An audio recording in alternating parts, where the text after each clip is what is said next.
بس ما نحتاج هذه.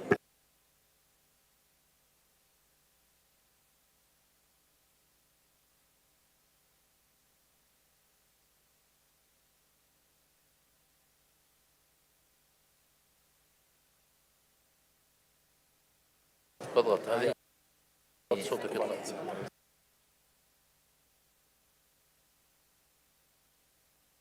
ضغط الزر خلها.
Good morning, dear colleagues.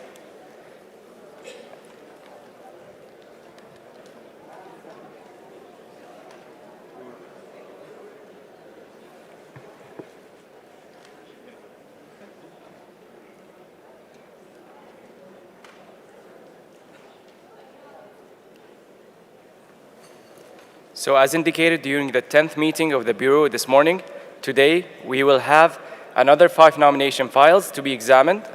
The list can be found on the updated calendar posted by the Secretariat on the World Heritage Center's webpage for this session.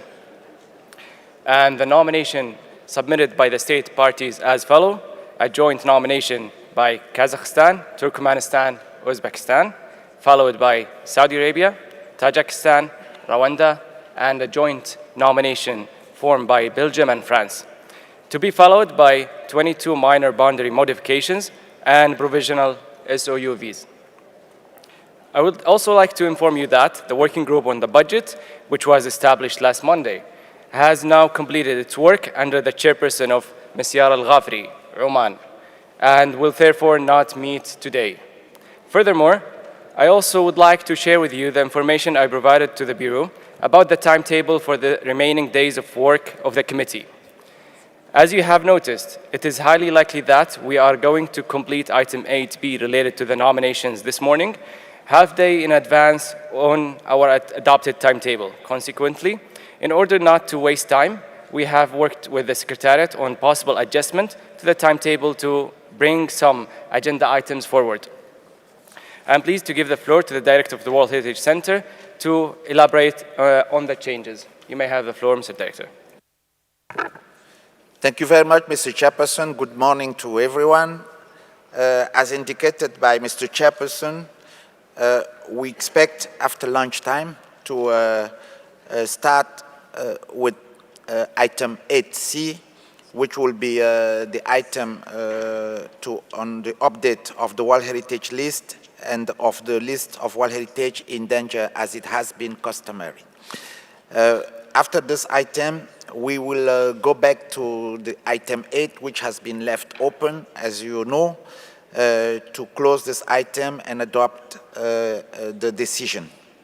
And once this item 8 is concluded, we will go back to item 7 on the state of conservation of World Heritage properties in order to close this item and adopt the decision. Once this has been done, we will move to the items related to the third cycle of periodic reporting and the second cycle of periodic reporting. So we will start with the follow-up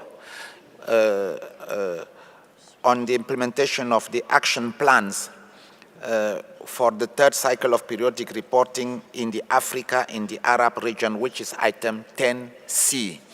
Remember that these two periodic reporting cycles, action plans, were adopted at the last session of the World Heritage Committee. And then once this has been done, we will then move to the progress report on the implementation of the action plans for the second cycle of the periodic reporting in the other regions, and this is item 10D. And we expect to conclude the day with the progress report on the third cycle of periodic reporting in the other regions, which is item 10E. So that's for the day. Thank you very much, Mr. Chairperson. Thank you very much, dear Director. Are there any comments concerning this update?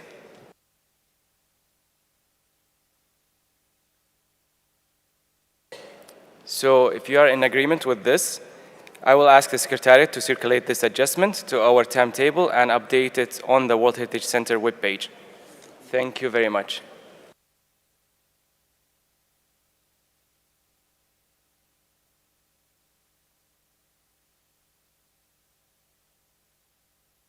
Now we will resume to the examination of nomination properties, and I now invite IUCN to present the transnational nomination Cold Winter Desert of Turan, Kazakhstan, Turkmenistan, and Uzbekistan. But before I give the floor to the Secretariat, Mr. Bassamo, please. Thank you very much, Chairperson. Concerning the evaluation of the Cold Winter Desert of Turan, we received a factual error notification which is on page 8 of both the English and French version of document INF 8B add. And this notification has also some factual correction that have an impact on the text of the related statement of review, and this correction are being already integrated into our version. Thank you. Thank you very much. IUCN, you have the floor. Thank you, Mr. Chair, and good morning. The cold winter deserts of Turan are a serial property shared by Kazakhstan, Turkmenistan, and Uzbekistan. Next slide, please. The site is proposed to be composed of 15 component parts, totaling a vast area of more than 3.3 million hectares, with a buffer zone of more than 600,000 hectares. The cold winter deserts of Turan are nominated under criteria 9 and 10. Next slide, please. At the outset, IUCN notes that 5 of the 15 nominated component parts overlap with the former extent of the Aral Sea. IUCN's evaluation concluded that these component parts would not warrant consideration for inscription under natural criteria, as they are no longer exhibiting the original natural characteristics. This is in line with the relevant assessment of the IUCN Red List of ecosystems, which considers the Aral Sea ecosystem to have collapsed. The changes that occurred to the Aral Sea are widely recognized as a major environmental and ecological crisis, with impacts also to the surrounding areas through soil contamination and salination, as well as regional climatic changes, along with a dramatic loss of plants, fish, and invertebrate fauna. Therefore, the nominated component parts located in areas formerly of the Aral Sea clearly do not meet integrity requirements. IUCN's remaining remarks relate to the 10 component parts recommended by IUCN for inscription. Under criteria 9, the nominated property exemplifies the evolution and adaptation of terrestrial ecosystems to extreme climatic conditions. This nomination represents temperate deserts, the only biome without representation on the World Heritage List. The property would thus fill a significant gap on the World Heritage List for Central Asian deserts. It would represent most of the ecological physiographic vegetation types in the Turan deserts. The nomination includes the full range of morphological, physiological, and behavioral adaptation strategies to Turan deserts. Given this wide range, the 10 recommended component parts would serve as hubs for migratory species. While ungulate populations have previously faced declines, the property holds potential for species dispersal across the region, enhancing connectivity and migratory routes. Next slide, please. Under criterion 10, the nominated property serves as a diversity hotspot for desert-adapted species, including globally threatened mammals. It plays a vital role in bird migratory routes, underscoring its global importance. Covering almost 3.3 million hectares, the property is larger than comparable desert sites. Several component parts alone are very significant in size and stand out with their high degree of intactness. The boundaries of the 10 component parts recommended for inscription encompass intact examples of each of the ecological physiographic vegetation types, as well as the main desert zones of Central Asia within legally protected areas with a higher degree of integrity due to their remote location. Next slide, please. The nominated component parts are strictly protected under relevant legal frameworks within the 3 nominating states parties as state nature reserve, nature sanctuaries, or within a national park. All nominated component parts meet protection requirements. Management across the nominated property is diverse due to varying legal protection and management systems in each of the 3 countries. However, each component part benefits from clear and well-defined management plans. The transnational management is established by a memorandum of understanding. In addition, there are project activities supporting capacity building and knowledge sharing. The overall threat level is considered low. Threats to the nominated property include grazing and linear infrastructure development.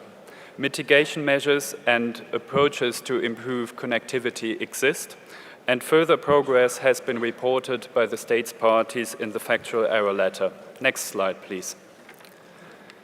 Mr. Chair, in conclusion, the states parties of Kazakhstan, Uzbekistan, and Turkmenistan have nominated a highly significant transnational serial property. The 10 component parts IUCN recommends for inscription provide a compelling demonstration of outstanding universal value under criteria 9 and 10, meeting also the integrity and protection requirements of the Convention. Together, these 10 components would cover a vast area of more than 3.1 million hectares and thus filling a significant gap on the World Heritage List. Thank you very much, Mr. Chair. Thank you very much, IUCN. I would like to see if there are any comments concerning this nomination. دولة قطر. شكرا سيد الرئيس والسلام عليكم ورحمة الله وبركاته وصباح الخير على الجميع. Mr. Chair, Qatar welcome, of course, the technical effort of IUCN, and Qatar welcome the joint nomination of Kazakhstan, Turkmenistan, and Uzbekistan on Turanian deserts. We also note that IUCN support the nomination and recommends inscription in the draft decision.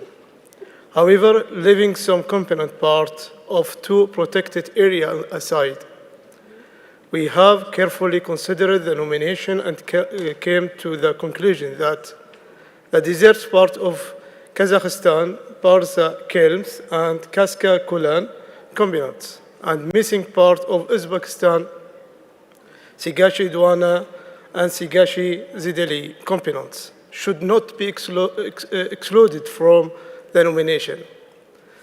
These components are an integral part of the nomination and convey the outstanding universal value of Turanian deserts. The component of Northern Osterite cluster in Uzbekistan are part of the Sigashi complex landscape. reserve proposed for inscription and should be kept together as they basically represent one whole and divisible territory. However, we do agree with the exclusion of the delta component, a part of Prasklam's natural reserve, as it is mainly representing wetland and, in our view, does not correspond to the overall OUV. State of Qatar acknowledge that government of the region are investing their full effort in the mitigation of the consequences of the hard ecological background associated with the Aral Sea dryness. However, the protected area proposed for this nomination served as heavens for desert flora and fauna long before the desiccation of the sea. Prasklam's natural reserve is protected and managed in the strictest possible manner for almost a century, with stable ungulates population evidenced by the recent monitoring survey. Mr. Chair, we strongly believe that, with the exception of delta component part, the Turanian deserts should remain as it was envisaged by the states parties which submitted this nomination.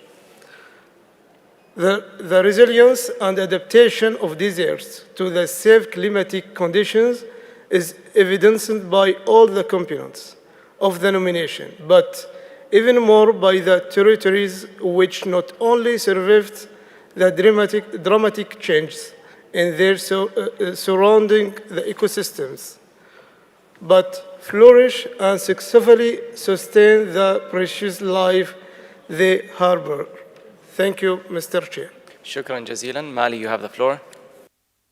Monsieur le Président, nous tenons à saluer le travail de l'organe consultatif ainsi que celui du Centre du patrimoine mondial relativement à ce site proposé pour inscription afin qu'il figure sur la liste du patrimoine mondial. Nous avons noté l'inclusion des 3 éléments de la réserve naturelle de l'État de Barsa Kelmes SNR, ainsi que l'argument de l'UICN, selon lequel il convient que le statut de protection et la gestion du SNR répondent aux critères des orientations.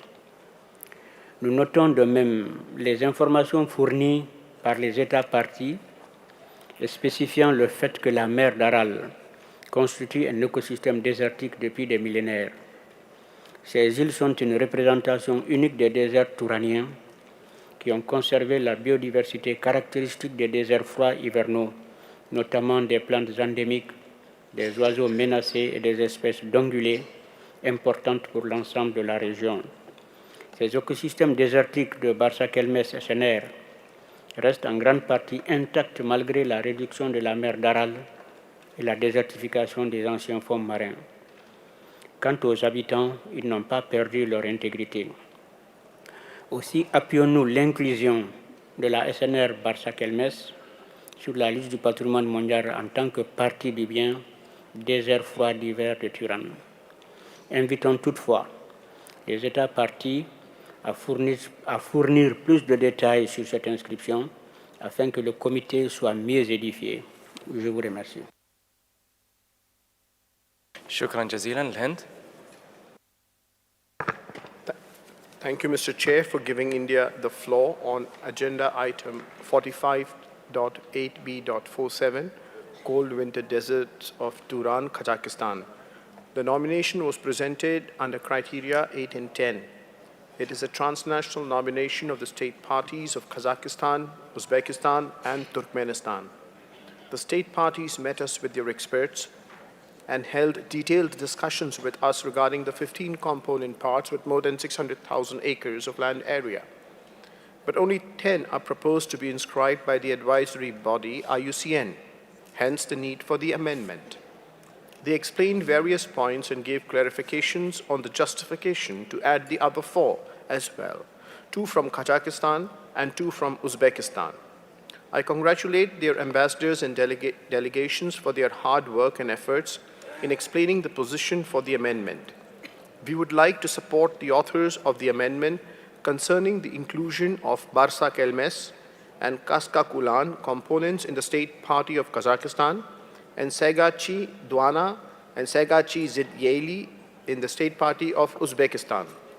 We would like to draw the attention of the committee that these component parts are reflected in the WWF 200 priority ecoregions as Ecoregion 112, Central Asian Deserts, and the detailed map clearly covers the area in question. Moreover, we also noted that Barsa Kelmes Nature Reserve is a strict nature reserve which corresponds to IUCN Category 1A, which offers the highest level of protection for this area.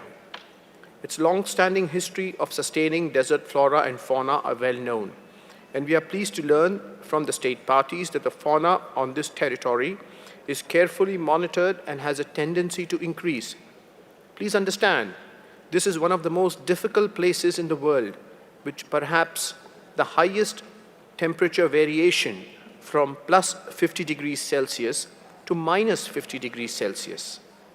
Concerning the component parts, Saigachi Duana and Saigachi Zidyeli, which were excluded in the draft amendment, we would still like to ask a question to the nominating state parties. If these component parts of Saigachi Reserve can be separated in a way proposed by the draft decision in its original state. Thank you, Mr. Chair. Thank you very much. Russian Federation. Спасибо, уважаемый господин председатель, уважаемые члены комитета. Природный заповедник Барса-Кельмес. Можно перевести название «Если придешь туда, не вернешься». Но это очень хорошо, что 3 среднеазиатские страны – Казахстан, Туркменистан, Узбекистан – возвращают к вниманию международного сообщества этот заповедник. И надеемся, что мы все, как говорится, вернемся с удачей. Сам заповедник Барса-Кельмес широко известен целым рядом проектов по восстановлению численности копытных животных. Необходимо отметить, что естественно-научное обоснование, на основе которого этот заповедник был создан в 1939 году, было основано именно на исключительной ценности среднеазиатских пустынь, и место расположения этой охраняемой территории тщательно отбиралось среди других подобных. И мы рады слышать от наших коллег из Казахстана, что ценность заповедника Барса-Кельмес не уменьшилась со временем, особенно учитывая экологические изменения, связанные с высыханием Аральского моря. Как и раньше, заповедник является домом для растительных ассоциаций пустынных экосистем, а также для ключевых видов пустынной фауны, таких как кулан, джейран. Что касается комплексного ландшафтного заказника Сайгачи в Узбекистане, мы считаем, что необходимо сохранить целостность этой особо охраняемой природной территории в рамках объекта всемирного наследия, так как на экосистемном уровне эта территория едина. Ее деление на 4 части обусловлено административными причинами, а буферная зона и вовсе едина и неделима для всего заказника. Кроме того, именно на территории исключенных в черновой редакции решения компонентов расположены водопои, необходимые для поддержания популяций копытных животных этого региона. С учетом изложенного, мы хотели бы поддержать поправки, предложенные уважаемой делегацией Катара и другими странами, членами комитета, которые присоединились к ним. Спасибо за внимание. شكرا جزيلا. سلطنة عمان. Thank you very much, Mr. Chair. Good morning to everyone. Let's hope also today we have a smoothly successful day. Mr. Chair, I would like to thank the state parties, Kazakhstan, Turkmenistan, Uzbekistan, and the advisory bodies for their excellent collaboration. As stated in the IUCN report, the nominated property meets the requirement of the operational guidelines in all of the nominated components, in addition to protection and management requirement, and listed on the World Heritage Site for the criteria 9 and 10. The nominated property is requested a transnational cereal share by the three stated parties and comprise 14 components parts distributed across a wide area of Central Asia, temperate zone between the Caspian Sea and the Turan high country system. The site holds remarkable significance due to its unique characteristic and ecological importance. For the biodiversity, despite its harsh condition, the cold winter desert of Turan supports a surprising area of planet, migrating birds and animal life. It serves as a critical habitat for numerous species that have been adapted to survive in extreme cold, including rare and endangered ones. In addition, the desert extreme cold temperature and sparse vegetation provide a unique natural laboratory for studying cold weather and adaptation, climate change, and their impact on ecosystem. The desert also historically and cultural impact for the indigenous communities and local inhabitants who have developed sustainable practices to live in harmony with the challenging environment. Furthermore, the cold winter deserts hold tremendous potential for scientific discovery, offering opportunity for ecological archaeology, botany, and other scientific disciplines to study its geological formation, scientific culture, remain unique, and plant life, and animal adaptation. Understanding and promoting the importance of the cold winter desert for Turan, including the Sechi, Duran, and Sechi border, can help inspire effort to preserve and protect this exceptional ecosystem for the benefit of the future generation and the overall health of the planet. The dedication of the commitment of the three state parties to safeguard the OUV of the valuable site are truly commendable, and underlining the significance of the property, its protection is essential for maintaining global diversity and identity. Therefore, we do support the draft amendment by the State Party of Qatar to inscribe the property on heritage list, which also includes the two sites that is added. I thank you. Shukran jazilan. Nigeria. Thank you, Mr. Chair, for giving Nigeria the floor. The initial submission of the state parties to this transboundary property of cold winter desert of Turan comprised of 14 component parts. We appreciate the work done by the evaluating body that led to the draft decision of inscribing the property, but not as a whole, but only 10 out of the 14 properties were approved.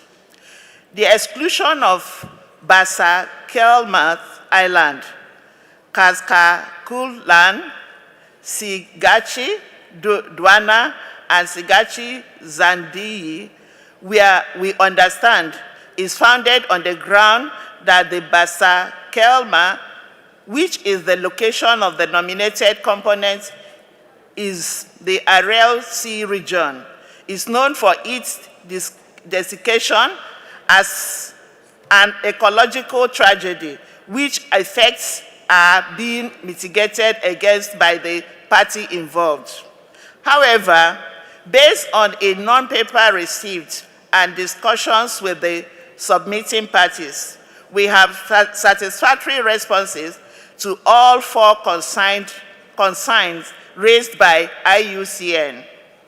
As a co-sponsor, we submit to the statement in the DR that the priority management objective for all 14 component parts is to ensure the ecosystem integrity of desert landscapes, including their biological diversity of plants and animals. While we therefore urge the state party to take account of the recommendations that will enhance both the already approved and yet to be approved components, Nigeria therefore encourages the inscription of the totality of the component parts, as it will ensure a coherent management and may foster an improvement on the issues identified towards better and common preservation of the property. Thank you, Mr. Chair. Thank you very much. South Africa. Nigeria, the mic. Thank you very much, Mr. Chair. Good morning to you and distinguished delegates. Mr. Chairperson, South Africa would like to applaud the work done by the state parties of Kazakhstan, Turkmenistan, Uzbekistan in preparing the dossier for this nomination. We also want to pass our appreciation on the support provided by the advisory body during this process. South Africa knows the responses provided by the state party on concerns raised by IUCN in the technical evaluation report dated April 2023. But this concern cannot prevent the inscription of the site, and this is confirmed by the advisory body recommendation. We welcome the amendments of the draft decision to reflect 14 component parts as opposed to 10, and the amendment on the hectareage size for both the property and the buffer zone, respectively.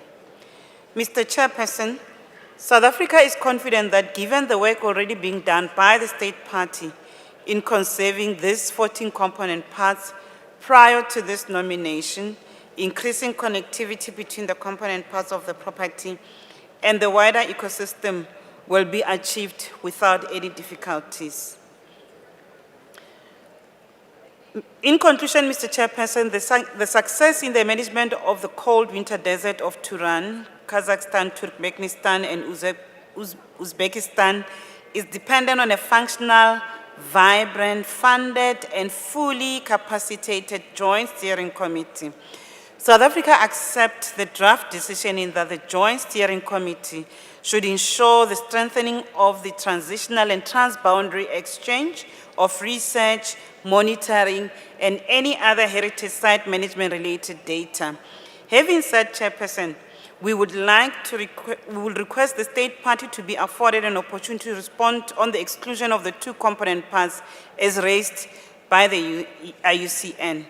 The South African delegation therefore support the proposed amendment by Qatar and thus far support the inscription of the site on the basis of criteria 9 and criteria 10.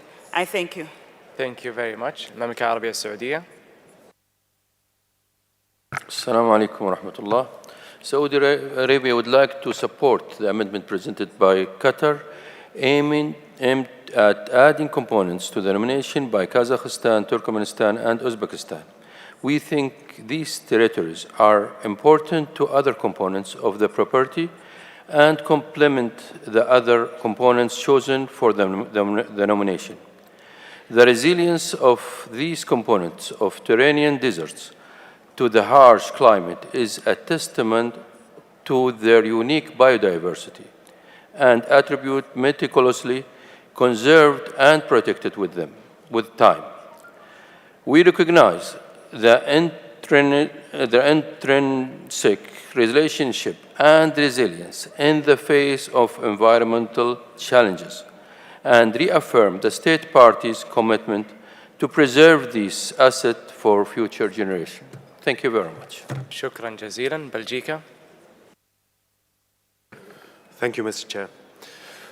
There is no doubt that Belgium supports the inscription of the transnational serial property of the gold winter deserts of Turan, Kazakhstan, Turkmenistan, Uzbekistan for the mentioned 10 component parts in the draft decision on the World Heritage List on the basis of criteria 11 and 10.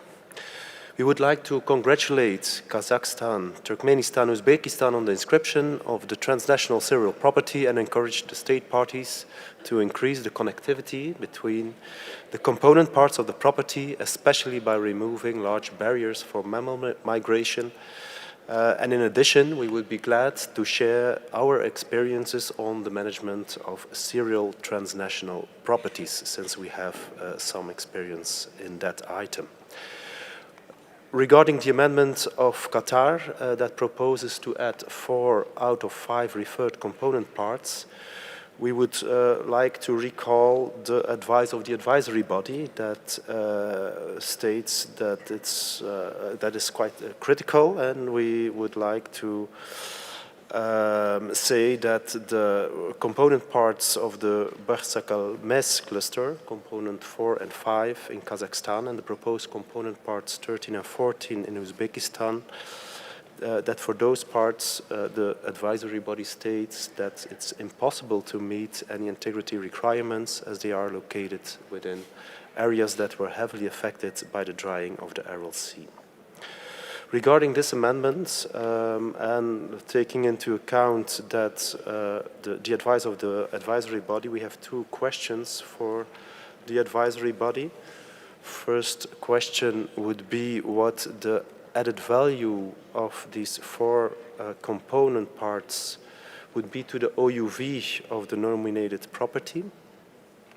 And the second question would be, taking into account the explanation that was given by the advisory body why the component parts 4, 5, 13 and 14 are not meeting the requirements for integrity, we would like to know whether the advisory body sees any difference regarding integrity between the so-called Barsa-Kamel-Mes cluster, the 4 and 5, on one hand, and the component parts 13 and 14 on the other hand. Thank you. Thank you very much. Italy? Thank you, Mr. Chair.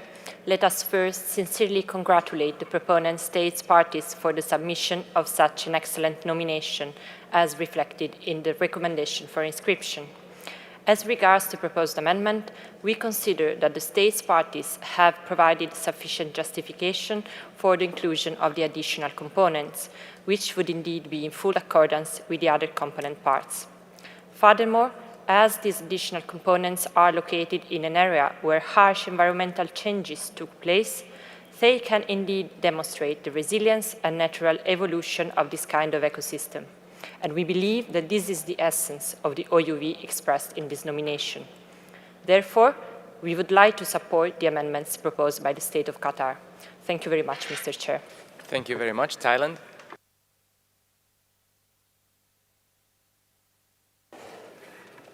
Thank you very much, Mrs. Chairperson. Thailand would also like to extend our appreciation for the works of the IUCN on the review and assessment of the nomination file of the cold winter deserts of Turan, as well as on the outcomes of the field missions to the nominated property. We would also like to commend the State Party of Kazakhstan, Turkmenistan, and Uzbekistan for their commitments and excellent work done with the nomination of this transboundary nomination. The cold winter deserts of Turan represent an outstanding example of ongoing ecological and biological processes of evaluation and development of terrestrial ecosystem in extreme climate conditions of the Turan deserts. We welcome the IUCN recommendation to inscribe the nominated property. However, my delegation acknowledges that there are some concerns as suggested by the IUCN to exclude the components of Barsa-Kelmis State Nature Reserve from the nominated property, although the IUCN agrees that the protection status and management of the Barsa-Kelmis State Nature Reserve meet the criteria of the operational guidelines. There remains question about the integrity of the property and its intactness. Mrs. Chairperson, upon studying documents provided by the State Party and consultation with our experts, we are satisfied to learn that the desert ecosystem of Barsa-Kelmis State Nature Reserve remain largely intact despite the reduction of Aral Sea and the desertification of the former seabed. The area is still home to the same desert plant and animal species. Despite of some impacts caused by the desiccation of the Aral Sea, the habitats of Barsa-Kelmis State Nature Reserve didn't lose their intactness. On the contrary, they demonstrate resilience and adaptability of the changing environment and extreme climate condition. Therefore, my delegation would also like to join other committee members in supporting the draft amendment proposed by Qatar. Thank you. Thank you very much. Greece? Thank you, Mr. Chair, and good morning to all colleagues. Our delegation would like to commend the advisory bodies as well as the state parties for their detailed information provided on the transnational serial nomination of the cold winter deserts of Turan. As demonstrated in the nomination file and the evaluation report, this property represents an exceptional case of desert ecosystem, their evolution, functions, and natural dynamics, as well as of diverse flora and fauna that has adapted to the harsh climatic conditions prevailing at the region. The component parts comprising the property include examples of the full range of morphological elements and adaptation behaviors and complement each other in terms of biodiversity and ecological processes. After examining the amendment presented by Qatar, we believe that certain points may need further clarification. Under this perspective, we would like to address the following questions to the state party. First, why is it deemed as important to include the proposed two components to the nomination property? And as already asked by Belgium, what is their added value for the dossier? And how do they additionally contribute to the justification of the universal outstanding value of the property? And second, if this amendment is adopted by the committee, is there a provision taken to implement an effective management and monitoring plan for the whole property? Thank you, Mr. Chair. Thank you very much. Bulgaria. Thank you, Mr. Chairperson. Dear committee members, we appreciate the efforts of the state parties and the advisory bodies in preparing this nomination file, and we support the inscription of the transnational property of cold winter deserts of Turan to the World Heritage List. We have examined the documentation and also we have consulted with the state parties on the draft decision and the excluded sites from the original nomination. The states provided convincing arguments that 4 of the excluded parts, although affected by the processes after the drying of the ROC, still include the representative types of temperate cold winter desert ecosystems. In this sense, they meet criteria 9 and 10 as they provide examples of important ecological processes and the conservation of significant biodiversity. On one hand, the sites include climatic communities characteristic of this type of vegetation, but on the other hand, there is also a succession of communities for the formation of the temperate cold winter deserts. A large number of plant species and ungulates typical of these deserts are also represented. All the sites are legally protected at national level and properly managed. Therefore, we would like to co-author the proposed amendment. We welcome the intention of the state parties to include these 4 more components on their original nomination. Thank you. Thank you very much. Zambia.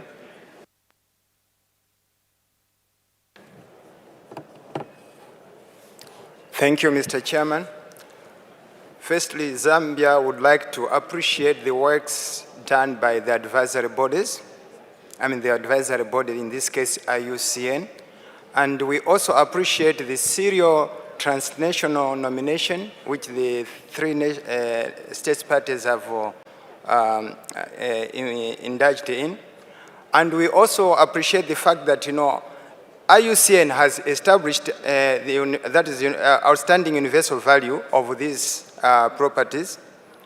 However, I would like to pose a question to the advisory body, because it looks like there's a trend where after establishing an outstanding universal value of a property, there is a special recommendation to increase the boundary, and where on the other hand, they will come up with a resolution to say you reduce on the the elements. To some of us or state parties, it is coming as a contradiction, because it's like there is a deliberate approach by the advisory bodies to come up with with a punitive measure to the state parties. If anything, it should be taken as a plus that the 3 state parties have come together to protect the property as a transnational property in the spirit of UNESCO, which promotes peace, peace amongst the various players. So even as the state party has taken this up, the 3 state parties have taken this approach, as a state part of Zambia would like to support and indeed commend the three state parties for having come up with this approach. And to this effect, we would like to recommend the step taken by the state party of Qatar in having an amendment to this draft resolution. I submit, Mr. Chairman. Thank you very much. So now I would like to pass the floor to the state parties, Uzbekistan followed by Kazakhstan, to respond to the questions addressed by the committee members from Mali, India, South Africa, and Greece. Uzbekistan, you have the floor.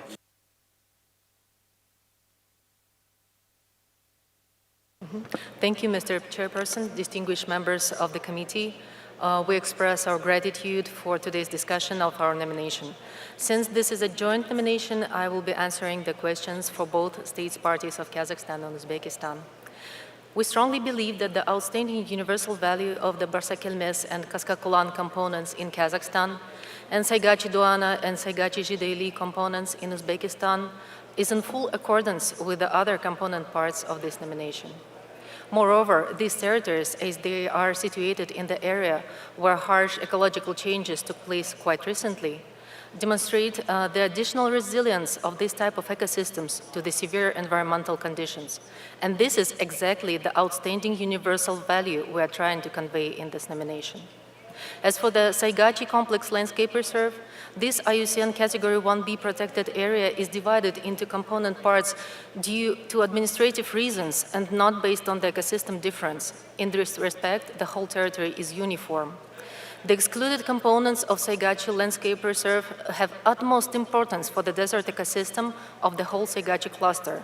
As they contain watering sites for the animals, this territory successfully sustains, thus aiding significantly to the outstanding universal value of the overall site. Concerning the joint management plan for the overall property mentioned by the State Party of the Hellenic Republic, this would be the first task of the steering committee that will be established on the basis of the Memorandum of Understanding signed by the three countries upon the inscription of the site. I also would like to mention that all of these territories are strictly protected natural areas with sound scientific justification for their inclusion. We sincerely hope that this transnational nomination is inscribed as intended by our member states to tell the complete story of the Turanian deserts. Thank you. Thank you very much. I would like to pass the floor to IUCN to respond to some comments and inquiries addressed by Belgium and Greece. Thank you very much, Mr. Chair. First of all, IUCN would like to express its appreciation to the three nominating states parties for the very effective dialogue we've had throughout the evaluation process, including the technical exchanges we've had during the present session. And we are very grateful for the questions posed to us by the distinguished committee members. Regarding the question posed by Belgium, firstly, in terms of the added value of the four component parts, so starting with IUCN's regional thematic study for Central Asia from 2019, in this study it was considered that the area in question here would be part of a different terrestrial realm, so that from a conceptual point of view, these components would not necessarily need to be included in this series.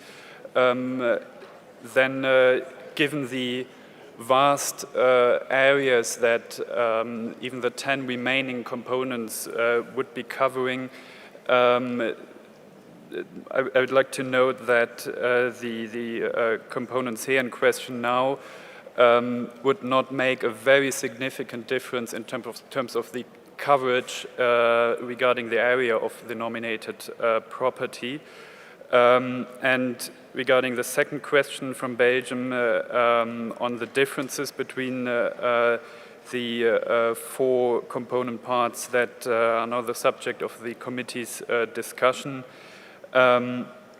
if I start with component part 13 and 14, these component parts sit adjacent to the current extent of the Aral Sea and at a short distance of component part 11, which covers most of the relevant areas here, even though we of course note the intervention by the distinguished delegate from Kazakhstan on the role of component parts 13 and 14 as water source for key mammal species. But their difference compared to Bassa Kelmes Island, for instance, is that in the case of Bassa Kelmes Island, the component part includes areas that cover the former seabed of the Aral Sea. That's also the case for the Castellan component part, and given that the IUCN Red List of ecosystems assessed these areas as collapsed, an ecosystem that no longer exists. It was the IUCN panel's position with a high level of confidence that these areas do not meet the integrity requirements. Then regarding the question from the distinguished delegate from Zambia, perhaps please allow me to refer to the panel's approach taken in the case of this nomination. Rather than deferring the entire site because of concerns for 5 component parts, the approach taken by the World Heritage Panel was to not hold back all the other 10 component parts where no concerns have been identified, and enable a swift inscription of this property, which would still cover a very large area and not a significantly smaller area, and which would still cover the key attributes of OUV in the view of IUCN's World Heritage Panel. IUCN stands ready for further dialogue and exchanges on this matter. Thank you very much, Mr. Chair. Thank you very much, IUCN, for the clarifications. I would like to see if there are any comments. Japan? Thank you very much. We actually didn't make any intervention earlier because we're not quite sure. Let me be honest, we're not quite sure about this. Now, just points raised by the IUCN, those at least two nominated properties used to be the bed, the bottom of the Aral Sea. Now, and then the argument from the IUCN essentially is that the ecosystem has already collapsed on those islands. But again here, we understand most of the committee members are in agreement with the member states concerned, nominating states on this issue. So against this background, could I just ask that specific question about the 2 properties which used to be the seabed to the nominating parties, what they think about the observations given by the ISM. Essentially, the point is whether the ecosystem has already completely collapsed and therefore not eligible for inscription. That particular question, I would like to see response from the nominating parties. Thank you. Thank you very much, Your Excellency. Do we have any other comments? So I'll pass the floor back to Uzbekistan. Thank you very much, Mr. Chair. Thank you very much for this specific question, and I will have a very specific answer. All the territories in question, the 4 components that we want to be inscribed along with the other components of their site, were never under the water of the Aral Sea. They were the islands in the case of Kazakhstan properties. So these were 2 islands. They were serving as desert and had their desert functions for millennia now, and they were chosen for the nature reserve because they were above the water, because the decision was taken when the water in the sea was still there. As for the Saigachi part in Uzbekistan, this area was also above the water for millennia because of the geographical position. This territory ends with a cliff. And this cliff then goes into the water. So the area proposed, it ends on the border of the cliff. So it was never under the water as well. Also, I would just like to mention that the added value is not the area of the components, but their outstanding universal value, which is present in all the components in question. Thank you. Thank you very much. Are there any more comments from Uzbekistan?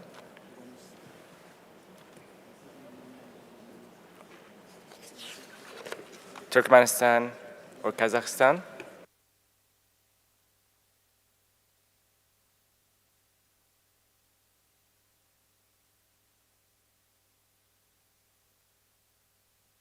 Japan? Thank you very much, and sorry to come back.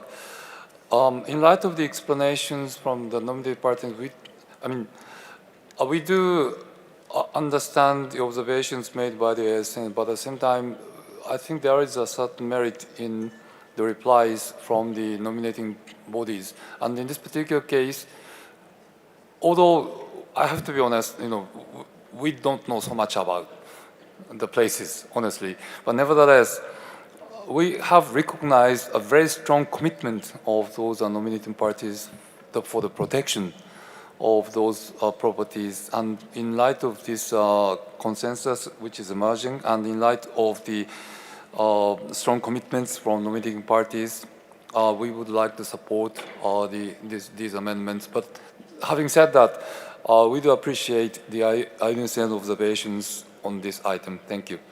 Thank you, Your Excellency. St. Vincent and Grenadines. Thank you, Mr. Chair. After listening to IUCN, to the State Party, and given the commitment expressed by the State Party, St. Vincent and the Grenadines would like to support the amendments presented by Qatar. Thank you. Thank you very much. Belgium? Thank you, Mr. Chair. Thanks a lot for the clarifications from the advisory body and the States parties.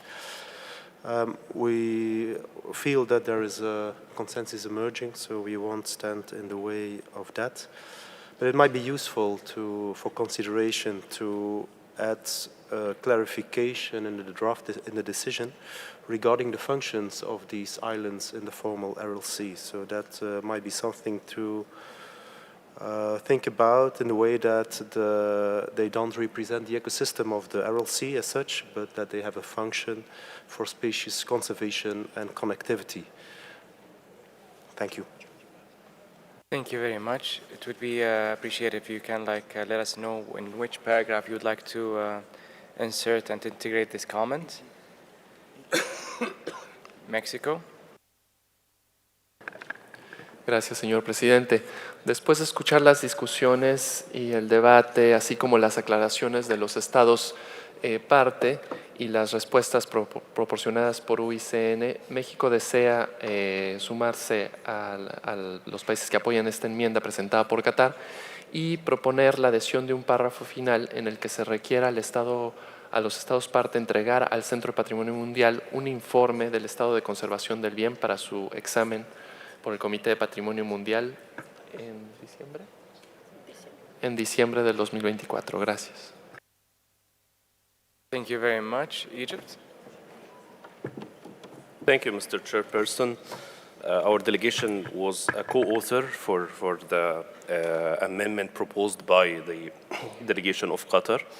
And we would like to thank the states parties for the clarification provided. And following the comment of Belgium, we may propose an addition to the draft decision in the brief sentences of the outstanding universal value to clarify the points, the concerns of the IUCN. We may provide a text when the draft decision is open. Thank you. Thank you very much. Greece? Thank you, Mr. Chair. After listening to the answers of the State Party and the additional explanations by the advisory body, we would also like to be added to the supporting countries of this amendment. Thank you. Thank you very much. Argentina? Muchísimas gracias, señor presidente. Bueno, después de escuchar también el interesante debate, las preguntas y respuestas, queremos sumarnos también a la propuesta con la aclaración de México también.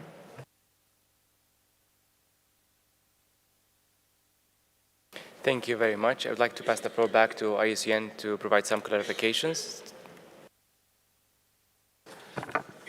Thank you, Chair. I think just to perhaps comment, and I'm wondering whether the suggestions from Egypt and Belgium may help address the point. I think the challenge here is really that there's a question of scale, and in particular, if we think what criterion 9 stands for on the World Heritage List, when we're dealing with the Aral Sea, I think in the debate it was described as an ecological tragedy.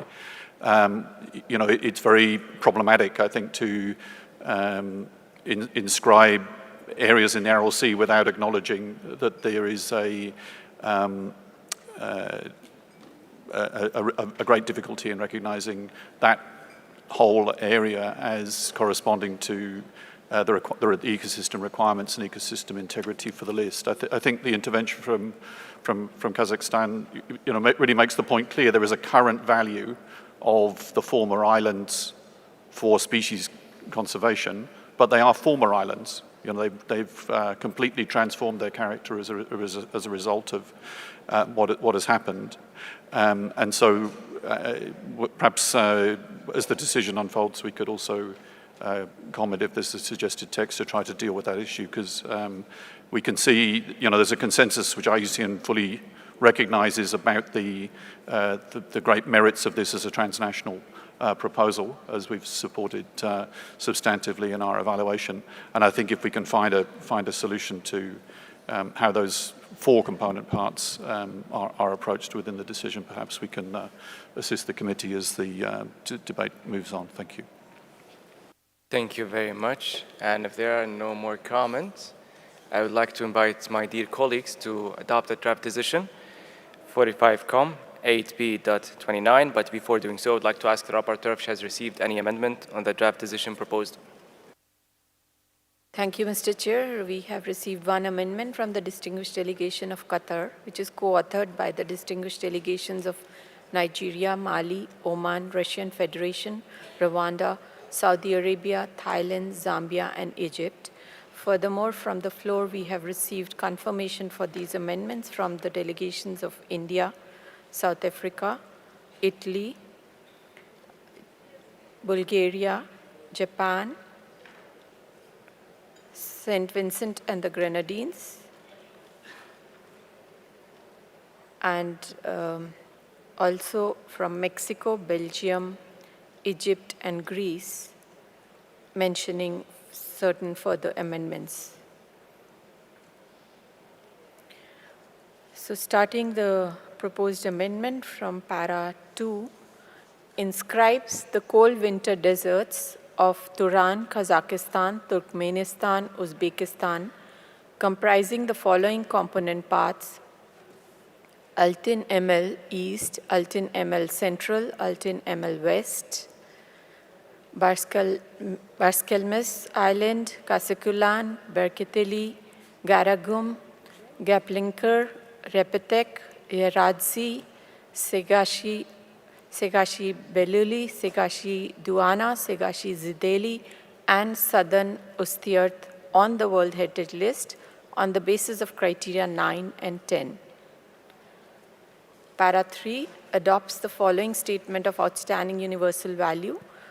We have incorporated the changes including 4 components. So it shows as 14 components, and also the change in the area and names wherever required. The distinguished delegation of Belgium and Egypt suggested that they may provide some changes in this with support from IUCN.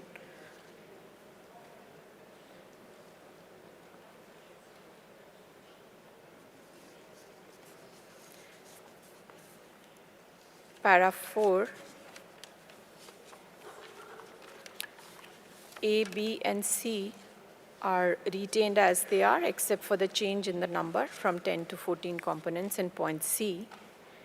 And addition of para 5, as suggested by Mexico and Greece, is request the state party to submit to the World Heritage Center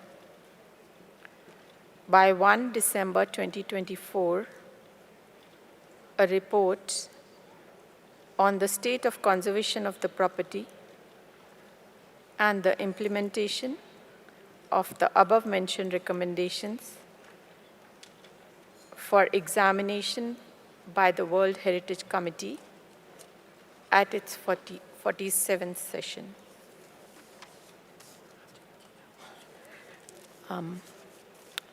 Just one correction, we would like to also add Argentina to the delegation supporting the amendment.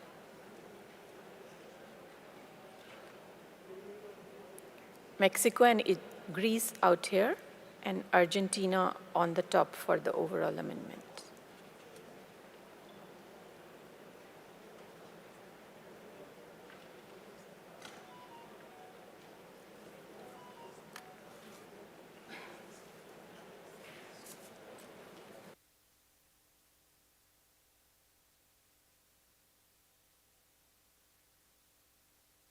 Egypt. Thank you, Mr. Chairperson. May we add the text right now in paragraph 3, or when we reach it? No, we can add it now. Okay, thank you. So in the brief sentences, before the last phrase, yes, yes, here, we propose adding, it should be noted that the component ports located in the RLC region represent the desert ecosystem and not the wetland ecosystem of the RLC itself. No, and not the wetland ecosystem of the RLC itself, as they were present before the desiccation of the sea.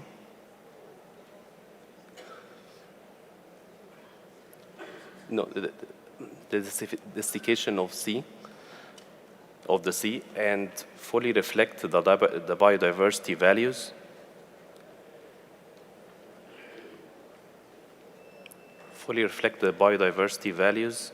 of the Turanian deserts,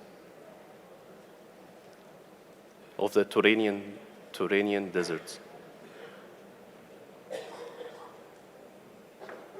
Full stop. Thank you. Thank you very much. Given this recent update, I would like to pass the floor to this. Before, sorry, there is just a minor amendment. Before the desiccation, not desertification. Thank you. Thank you, Egypt. So I would like to pass the floor to the Secretariat to clarify if this new proposed paragraph match the remaining of the text.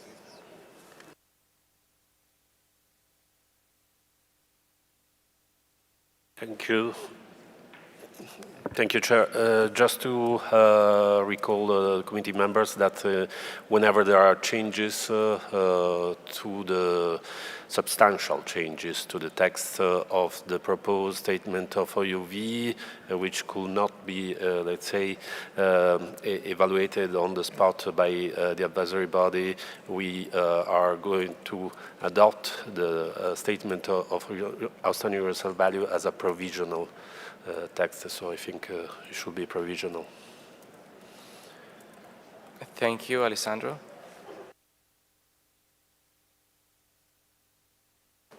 Belgium? I think we're okay with the proposal. Thank you, Chair.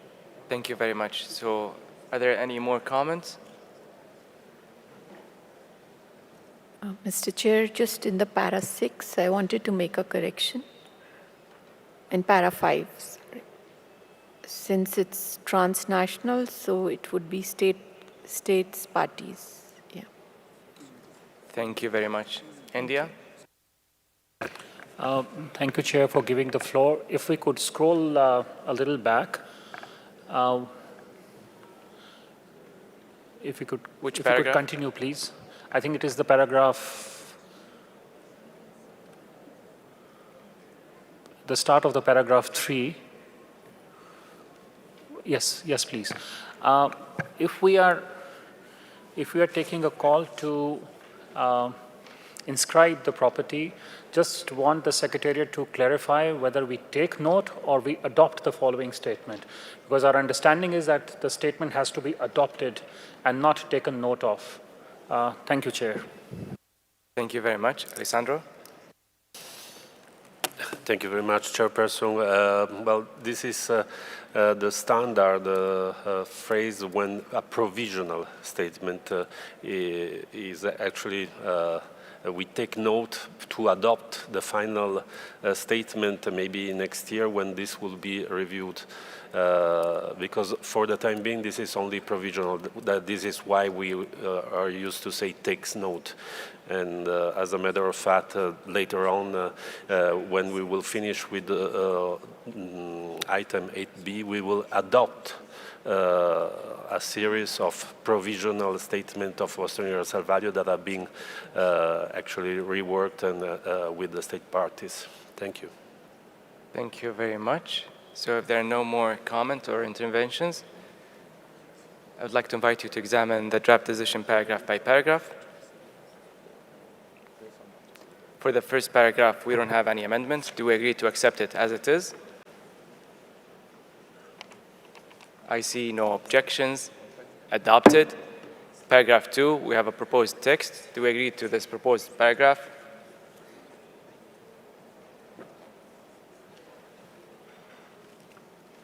I see no objections. Adopted as amended.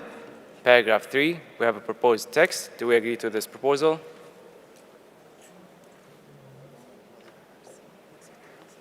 I see no. Rahman? Just, I need clarification because now we are taking note. It is not adopted. Again, I can understand what the Secretary is saying, but to leave this, it means that next year, next committee to be adopted, or, and we need clarification. And I don't know from Egypt also whether this is now essential to put that what inserted, which is going to delay the adoption of this article. Thank you. Thank you, Your Excellency. Alessandro? Thank you very much, Chairperson. Just to clarify, the properties is inscribed on the World Heritage List. There's no doubt about it. What is not adopted now, at this moment in time, is the text of the statement of OUV as it is just taken, we take note because it's going to maybe have some minor changes that the state party is going to work with the advisory body and maybe represent the finalized text for final adoption next year, if it's ready next year. But this is something that has already happened for all those properties that are being inscribed at this session where the recommendation was not for inscription. Thank you. Thank you, Alessandro. Egypt, does this reflect your intervention? And are you okay with this text?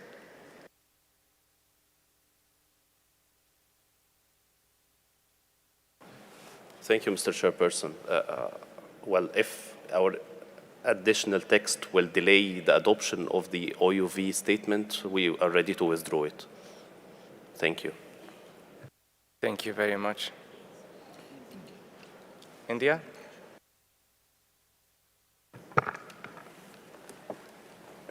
Thank you, Chair. I thank the Omani ambassador for his queries, and I also thank the Egyptian delegation for their views. My question again is directed to the World Heritage Secretariat and to Mr. Balsamo. In this session, we have seen many items that were not originally listed for inscription. They have been listed for referral, some have been listed for deferral, and one particular item was listed for non-inscription. There have been amendments of substantial nature presented for almost all of them. My question is, what is the position of the World Heritage Secretariat on all those items that have been pushed for inscription? I understand they have been inscribed, but given your explanation, what you have just said before the World Heritage Committee, has raised a question in my mind. I want to know, are those also taking note, or have the decisions been adopted? Mr. Balsamo, thank you. Thank you, Excellency. Balsamo. Thank you. There is no doubt about inscription. This is under point 2 of the decisions, all decisions that we have concerning nominations. So no doubt about the inscription. What we maybe are taking on hold, if you can say it like that, is just the text of the related statement of OUV. And this is a common practice for all, as you mentioned, all those nominations that were not originally recommended for inscription, and that becomes inscription at the committee session. And since many years now, the practice is to only taking note of the provisional statement of outstanding universal value, because this text has not been worked with the related relevant advisory body. So it's just a way to give the chance to the state party to work along with the advisory body along the following years, a text that then can be finally adopted. Thank you, Balsamo. I would like to pass the floor to IUCN for additional clarifications. Yes, so thank you, Chair. Firstly, I think to comment on the amendment that Egypt had introduced, and I think it speaks to exactly the issue that we've been trying to resolve. So I find it an extremely helpful addition.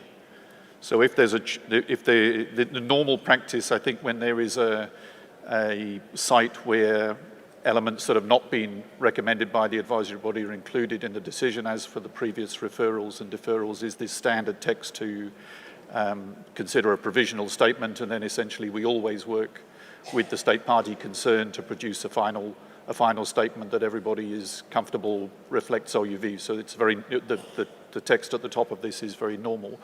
But if there's a choice between adopting with Egypt's text or removing Egypt's text, I think it's a much better decision to include the text that Egypt has proposed, because it does resolve, at least in part, the problem of perceiving an inscription under the ecosystem criteria in the Aral Sea region, which I think many observers outside of the hall here will find a very questionable decision unless we can make clear that this is an inscription focused on current biodiversity values, but not trying to represent the Aral Sea ecosystem.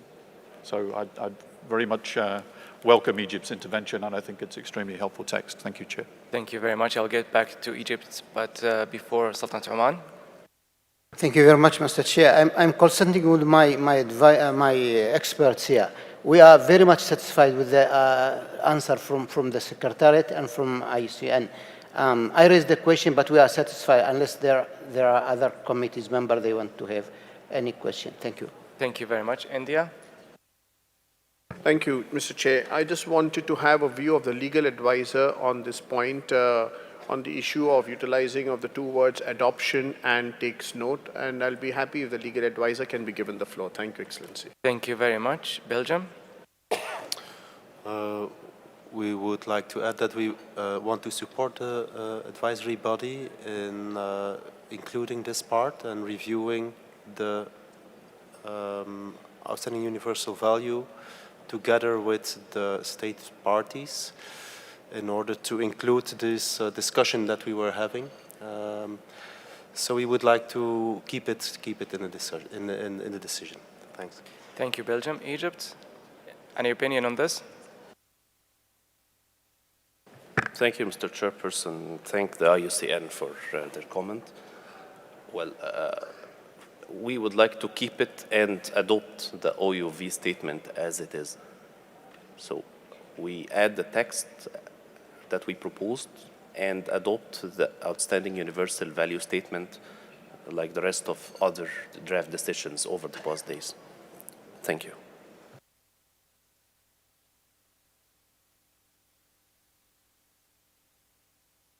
So I'll pass the floor to the legal advisor. Thank you very much, Mr. Chair. Good morning to you and to the members of the committee. Mr. Chair, in response to the question from the distinguished delegate of India, there is of course a difference between adopting and taking note. Adopting is the committee making the decision and making its own the statement. Taking note is simply what it is, taking note of it, but not without making it its own. It should be recalled that the practice of having a statement of outstanding universal value was not originally used by the committee. It's actually a relatively recent practice, if I'm not which was decided in 2005 and implemented since 2007. And I would draw the attention to the committee to the fact that there's still, as of today, a number of properties that are inscribed in the list without yet having a statement of universal value. And in that regard, I would draw your attention to the document of this session, document WHC 2345.com 8E, in which the committee is invited to adopt retrospective statements of outstanding universal value. So it wouldn't be an anomaly to have a property inscribed without yet having the adoption of the statement of universal value. Of course, this is without prejudice to what the committee would decide as to whether to adopt the statement of a universal value as is or leave, as per the practice that was described by Mr. Balsamo, the matter to a later stage, taking note at the current moment. Thank you very much, Mr. Chair. Thank you very much to the legal advisor. Italy. Thank you, Mr. Chairperson. We would just like to support the amendment proposed by Egypt and Belgium. Thank you. Thank you very much. Do we have any additional comments?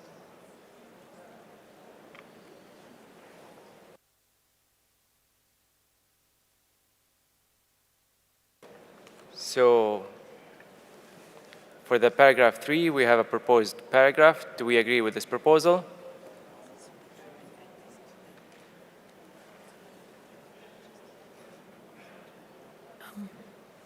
I think, Mr. Chair, if I may intervene, we need to change it to adopts the following statement and in bracket as mentioned by the distinguished delegation of Egypt and Italy. Thank you. I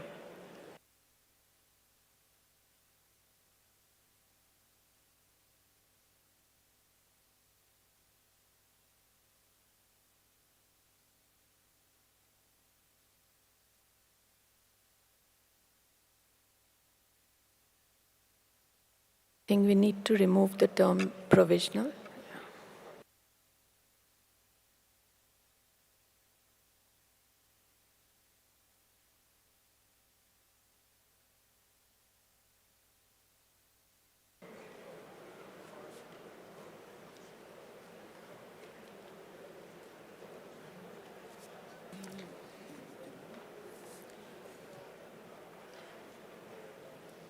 So Egypt, does this reflect your intervention? Yes, Mr. Chair, thank you. Thank you very much. So I see no objections or no comment regarding the proposed text.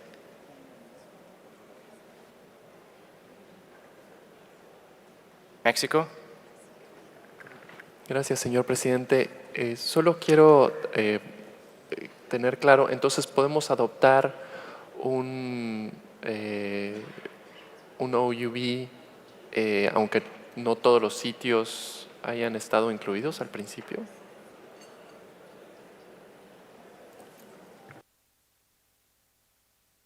No sé si los órganos evaluadores nos pueden proporcionar mayor información o el legal advisor. Thank you very much. IUCN. Thank you, Chair, and thanks to the question from Mexico. I think the difference is, so if you adopt the statement, then the statement is fixed here. We're dealing with the addition of 4 component parts, and I think the challenge that has been faced with trying to reconcile those four component parts with the stated OUV. The clarification from Egypt covers that.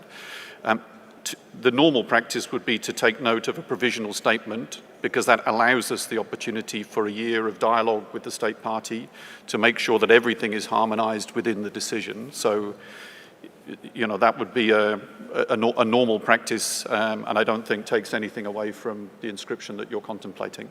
But that's the difference. If you adopt it now, then it's fixed as it is on screen, and any further dialogue will not impact how it's noted on the World Heritage List. So, you know, dialogue is always better in the sense that a year of just making sure things are not problematic would be, you know, would give us an option. But I think we're in your hands. The reality is, I think the amendment from Egypt that's now being supported by Belgium and Italy is a very important component of any statement the committee adopts. So, thank you. Thank you very much, IUCN. India? Thank you, Chair. I would like to request you give the floor to the state parties of Belgium and Italy so that they could, we could hear their views on whether they want adopt or takes note of in this para. And I give the floor to my expert because he also has his views. Thank you, Chair. I think if we scroll down a bit where that brief intervention has been, yes, here please, the brief intervention by Egypt, Belgium and Italy. Since we are, whether we are taking note or we are adopting, I think this statement can simply start from the component parts rather than it should be noted that that bit perhaps can be deleted from this text. The rest, of course, reads fine. Thank you, Chair.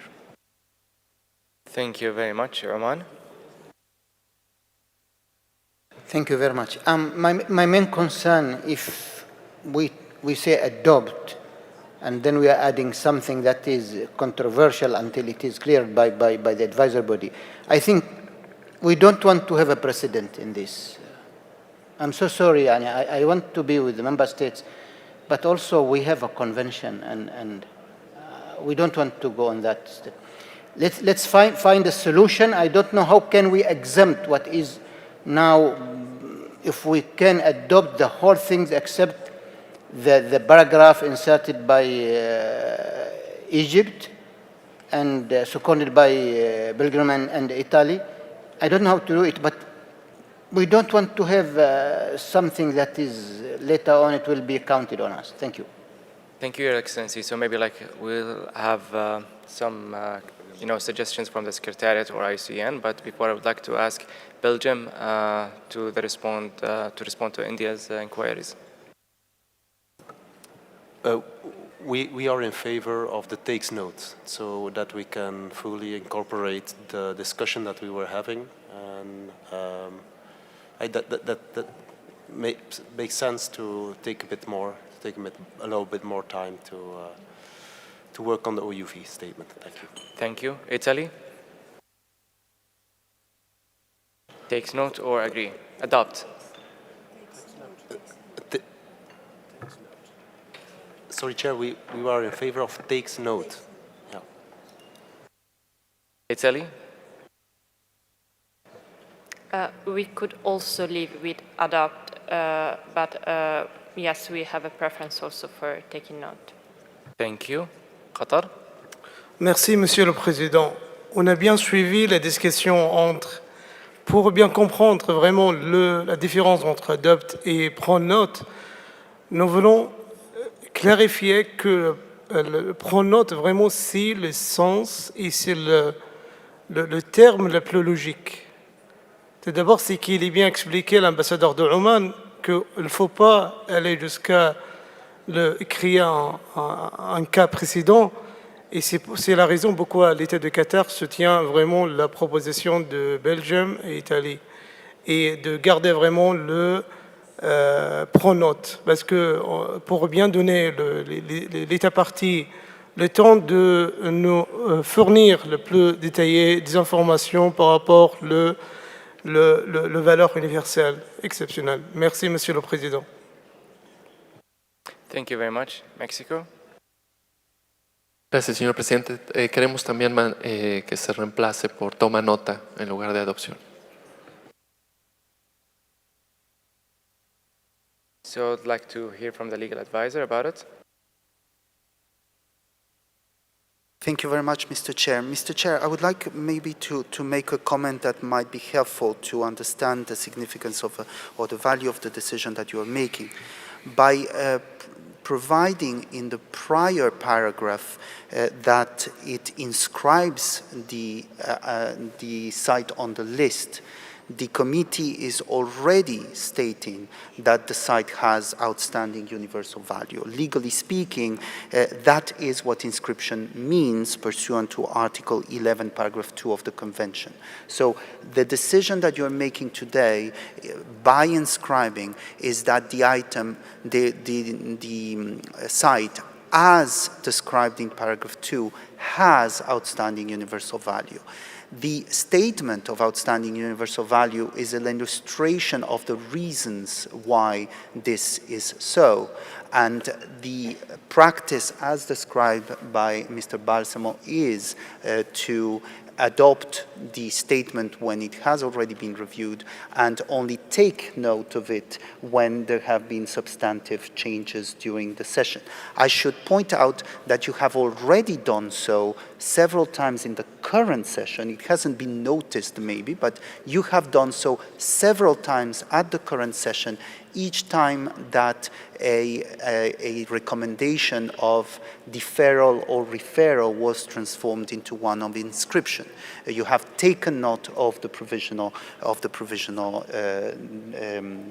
statement of outstanding value and without raising any problem. Thank you very much, Mr. Chair. Thank you very much to the legal advisor, and also giving the fact that the clarifications from IUCN, from the Secretariat, and also from the committee members like Oman about the differences between adopt and takes note. So I'll get back to you, Egypt, if you would like to keep the original text or not, but before I will give the floor to India. Thank you, Chair. I just want to take this opportunity to thank the legal advisor, as I always do.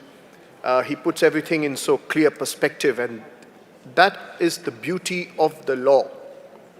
That is the beauty of Qanun, which I had mentioned a day earlier. Law is something that has been accepted. There is a precedence, there is a history to it, there is a convention to it. And how you interpret the law, how you interpret the Qanun helps you to take things forward. And for that reason, I really appreciate, and I hope you can see, it's not just a choice between two words, takes notes or adopts, but it is the complete law, the rules and regulations and the precedents that define it. So I thank you, Mr. Legal Advisor, for showing us the way forward. Thank you so much. Thank you very much, Your Excellency. Egypt, so are you okay with keeping the original text? Yes, Mr. Chair, thank you, and I would like to thank the legal advisor for the clarification. We will go with the consensus and follow the text note reference. Thank you. Thank you very much, Egypt, and to you all. So, having said that, do we agree with the proposed paragraph number 3? Are there any objections or comments?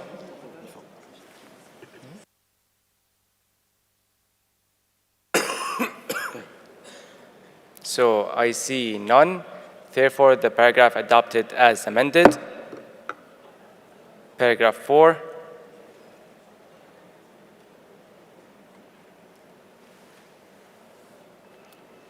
We have a proposed paragraph. Do we agree to the proposed text?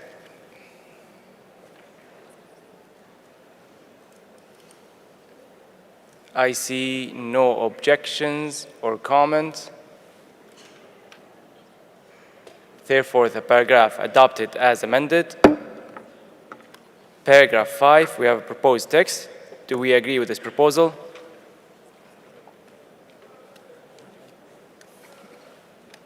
I see no objections.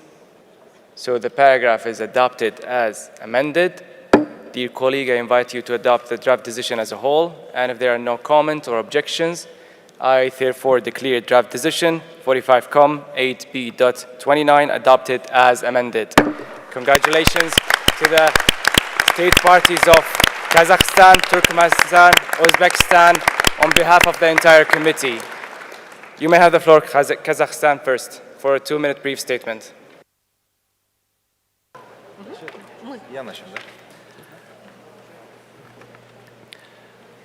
Dear Mr. Chair, distinguished excellencies, dear colleagues, the delegation of Kazakhstan congratulates you, Mr. Chair, on your competent leadership of the current session and conveys sincere thanks to the Kingdom of Saudi Arabia for its generous hospitality and excellent organization of the event.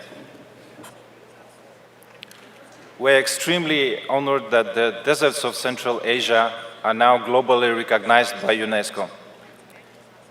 We are gladly and grateful to the members of the World Heritage Committee and the experts of the International Union for Conservation of Nature, as well as to our national experts for the efforts of all those involved in the process of preparing this transnational nomination, with a special gratitude for the Central Asian Desert Initiative for the coordination. We hope that the new international status of Altenemel and Barsakelmes will draw additional attention to the importance of continuing in-depth scientific research of the effective measures of the protection of desert ecosystems in Kazakhstan. Finally, I would like to congratulate our brotherly neighbor countries, Turkmenia and Uzbekistan, with our joint nomination. Thank you very much. Kop rahmet. Thank you very much. Turkmenistan. Thank you, Mr. Chairperson. Distinguished Excellencies, ladies and gentlemen, allow me to begin my speech by expressing our deep appreciation to the esteemed members of the committee for their invaluable support in adopting the amendment to the World Heritage Committee's decision, which allowed for the inscription of proposed components of our joint nomination called in the deserts of Turan in the World Heritage List. I would like to extend special thanks to all international and national experts who actively contributed to the preparation of this nomination. The cold winter deserts of Turan represent a model of continuous ecological and biological process that determine the adaptation and the survival of diverse flora and fauna, as well as animals in changing extreme environmental conditions in the cold winter deserts of Turan. I would like to assure that our countries have agreed on transnational management and conservation mechanisms for the nominated areas, as well as established systems for monitoring and the regular data exchange.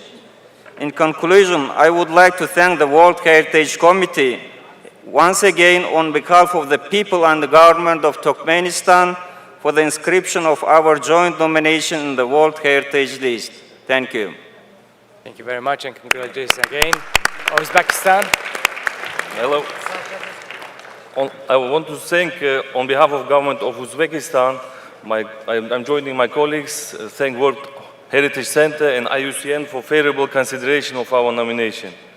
I express my sincere gratitude to all members of the World Heritage Committee for their support to our proposal on additional components. Especially, we greatly appreciate the commitment of the State of Qatar, who took the lead, as well as all co-authors of this nomination. It's very important that all parts of the file are now complete, and entire ecosystem will only benefit from that. We are fully committed to working closely with UNESCO and its advisory bodies to safeguard and promote this exceptional transboundary natural heritage. Thank you. Thank you very much and congratulations again to all state parties concerned and involved in this nomination. So, dear colleagues, the next item is a site nominated by the Kingdom of Saudi Arabia for inscription on the World Heritage List. In conformity with the Rule 15.3 of the Rules of Procedures of the Committee, I shall abstain from exercising my functions of chairperson for this specific item relating to a site situated on a territory of the state party which I am a national. Therefore, pursuant to Rule 14.2 of Rules of Procedures, I'll ask Ms. Flora Loa, Chief of the Delegation of South Africa to the World Heritage Committee, as a Vice Chairperson, to come to the podium and lead the committee through this agenda item.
Thank you very much to Chairperson of the extended 45th session.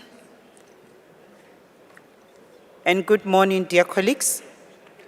I now invite IUCN to present the nomination of Urbani Mairit, Saudi Arabia. But before I give the floor to the Secretariat, Mr. Balsamo, please. Thank you very much, Madam Chairperson. We have received a factual error notification concerning the evaluation of the Uruk Bani Maharid.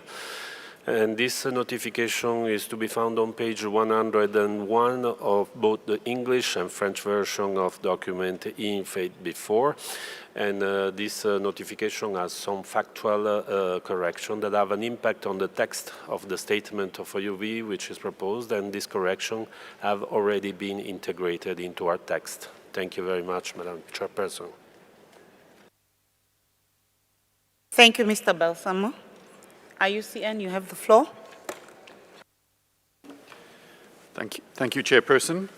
IUCN's evaluation of this property can be found on the pages indicated on the slide before you. And next slide, please. So the nominated property, Uruk Bani Marid, covers a vast area of more than 1.27 million hectares. It has been nominated under criteria 7, 9, and 10. It boasts a spectacular hyper-arid desert landscape and a wide range of wildlife habitats. Next slide, please. It contains one of the world's largest longitudinal sand dune systems.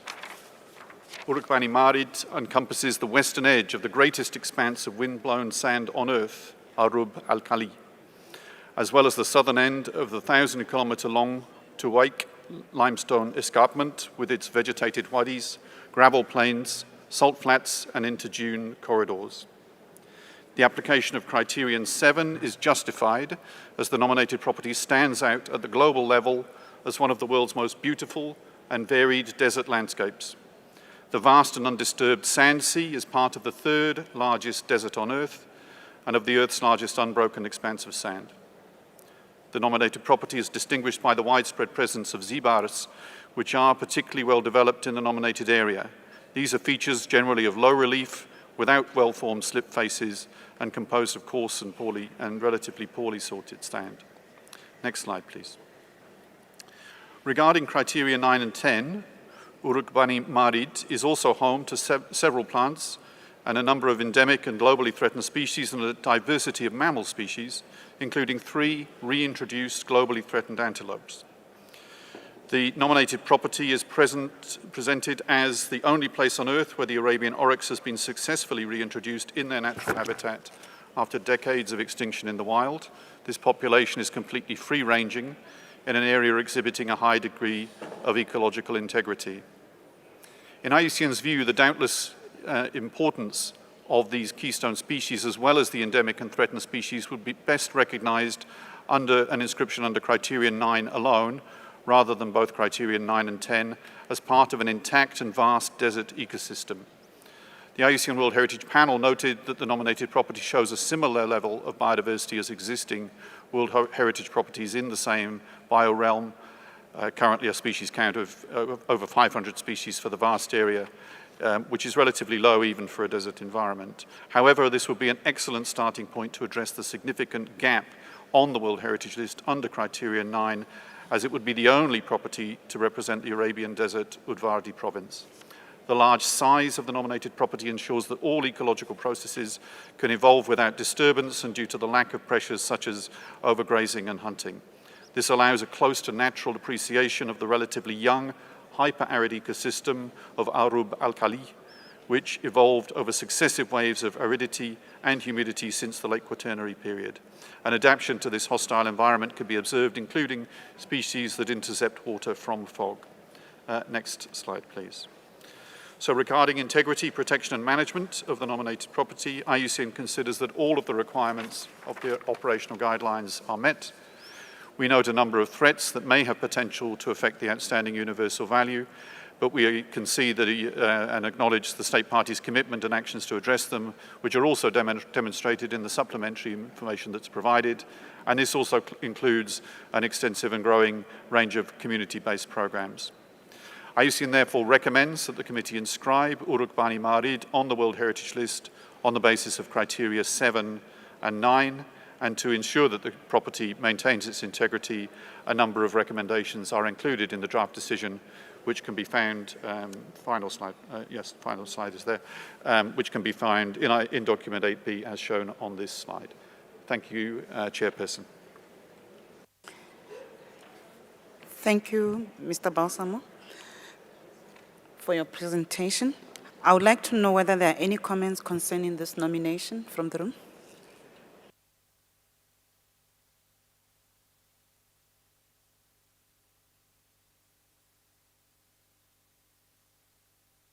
I see none.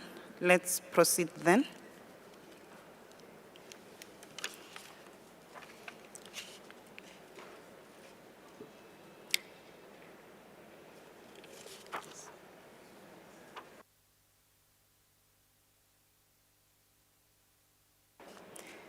I now invite you to adopt the draft decision 45-8B.28. But before doing so, I would like to ask the rapporteur if she has received any amendments on the draft decision proposed. Thank you, Madam Chair. We have received no amendment for the draft decision 45-8B.28. Thank you.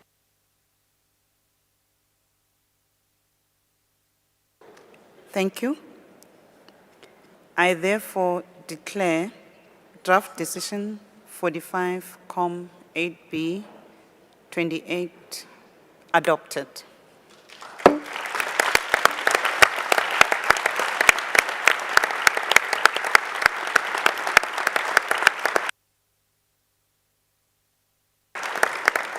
Thank you very much. Let me congratulate the Kingdom of Saudi Arabia on behalf of the entire committee for the inscription of this property, which is the first natural heritage site for fauna and flora, not me. Saudi Arabia, you have the floor for a brief 2-minute statement. Thank you. شكرا سعادة الرئيس. بسم الله الرحمن الرحيم. السلام عليكم ورحمة الله وبركاته. يشرفني أن أمثل وطني المملكة العربية السعودية في هذه اللحظة التاريخية، إذ تستضيف المملكة في عاصمتها الرياض الدورة 45 الموسعة للجنة التراث العالمي. ويسعدني أن أشارك هذه اللحظة مع ضيوفنا الكرام وفود الدول الأعضاء، وأن أشكر ممثلي اليونسكو والجهات الاستشارية. إننا فخورون بإدراج عروق بني معارض كأول موقع تراث طبيعي سعودي ينضم إلى قائمة اليونسكو للتراث العالمي، إضافة إلى 6 مواقع تراث عالمي سعودية تم تسجيلها سابقا، ومن ضمنها حي الطريف في الدرعية الذي انطلقت منه الدولة السعودية الأولى. يأتي إدراج عروق بني معارض في قائمة التراث العالمي ضمن منجزات رؤية المملكة 2030 التي ارتكزت على تاريخ المملكة العريق وثقافتها الأصيلة.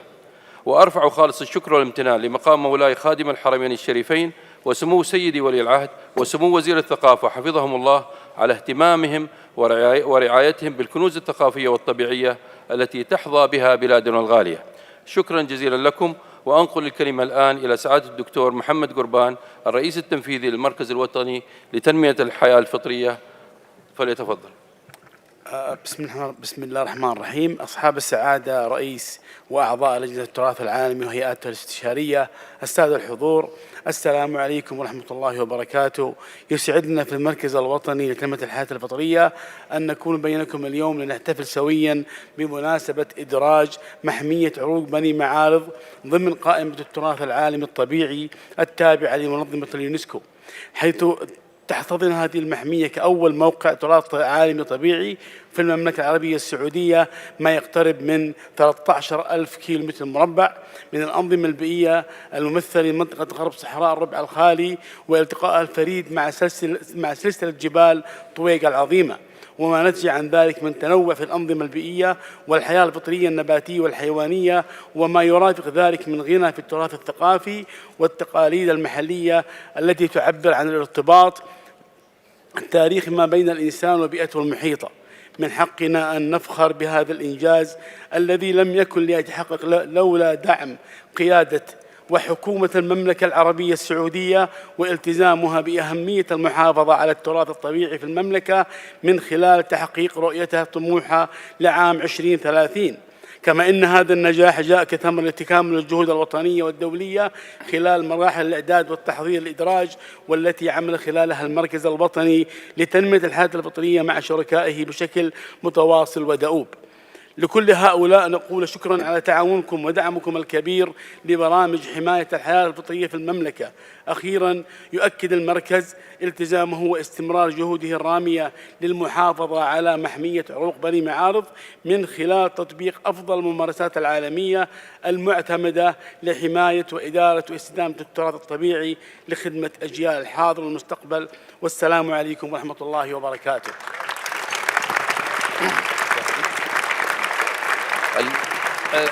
أعطي الكلمة الآن لسعادة الرئيس التنفيذي لهيئة التراث، فليتفضل. شكرا. كلمة مختصرة. شكرا لكم جميعا سعادة الرئيس، الزملاء، مدير العام لمركز التراث العالمي، الزملاء في IUCN. سعيدين جدا اليوم، ليس فقط لهذا الحدث الكبير، حدث تسجيل أول موقع تراث طبيعي للمملكة، لكن أيضا لتأكيد العمل التكامل الذي نقوم في المملكة العربية السعودية، أن عملنا في مسار التراث الثقافي مرتبط بكل مكونات التنمية، وهذا وفق رؤية السعودية 2030. نرى أننا جزء من منظومة كبيرة يعمل فيها زملائنا في البيئة، يعمل فيها زملائنا في الإدارات المحلية وإمارات المناطق، نعمل بتناغم مع كل الجهات لنقدم منتج تراث ثقافي طبيعي للعالم، ونستفيد ونفيد زملائنا في المنظمة والدول الأعضاء. سعدنا باستضافتكم هذه الأيام الجميلة، وأيضا سعدنا بما تم من عمل احترافي من إدارة هذا الاجتماع الهام، وأيضا ما وجدناه من دعم خلال إعداد هذا الملف من كل الجهات. نقدر كثيرا المساهمات العظيمة التي قدمتها المنظمة IUCN في هذا الملف بالذات، وبشكل عام نؤكد على دورنا في هيئة التراث تحت مظلة وزارة الثقافة بدعم اللجنة الوطنية على أن نقدم ملف ممتاز للتراث العالمي بشكل عام بشقيه الطبيعي والثقافي، ونقدم نموذج يستفيد منه العالم، والعالم نستفيد حنا من خبراته. قيادة المملكة العربية السعودية حفظها الله وعزها الله تقدم لنا كل الدعم لتقديم هذا النموذج. أكرر شكري لكم، أكرر شكري للزملاء في اللجنة الوطنية في المركز، الزملاء فريق العمل من الخبراء من الموظفين في اللجنة الوطنية، وزارة الثقافة في المركز، من الخبراء المحليين والعالميين. هذا يوم سعيد جدا ويعتبر نقلة كبيرة جدا، وسوف ترون كثيرا ما يسركم من المملكة العربية السعودية في قيادة ملف التراث الثقافي والطبيعي. شكرا جزيلا.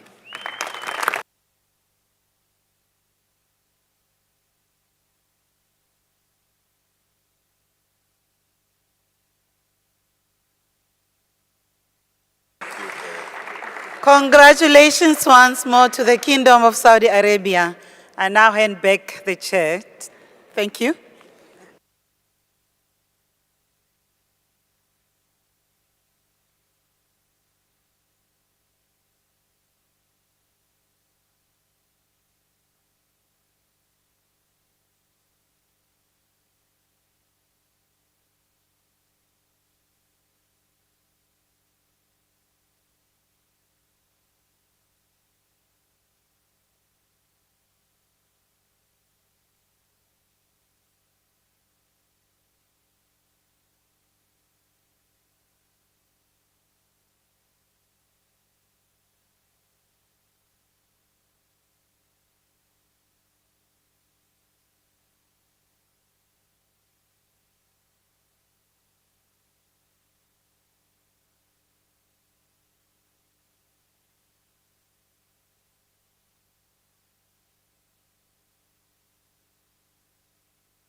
Congratulations again to the Kingdom of Saudi Arabia.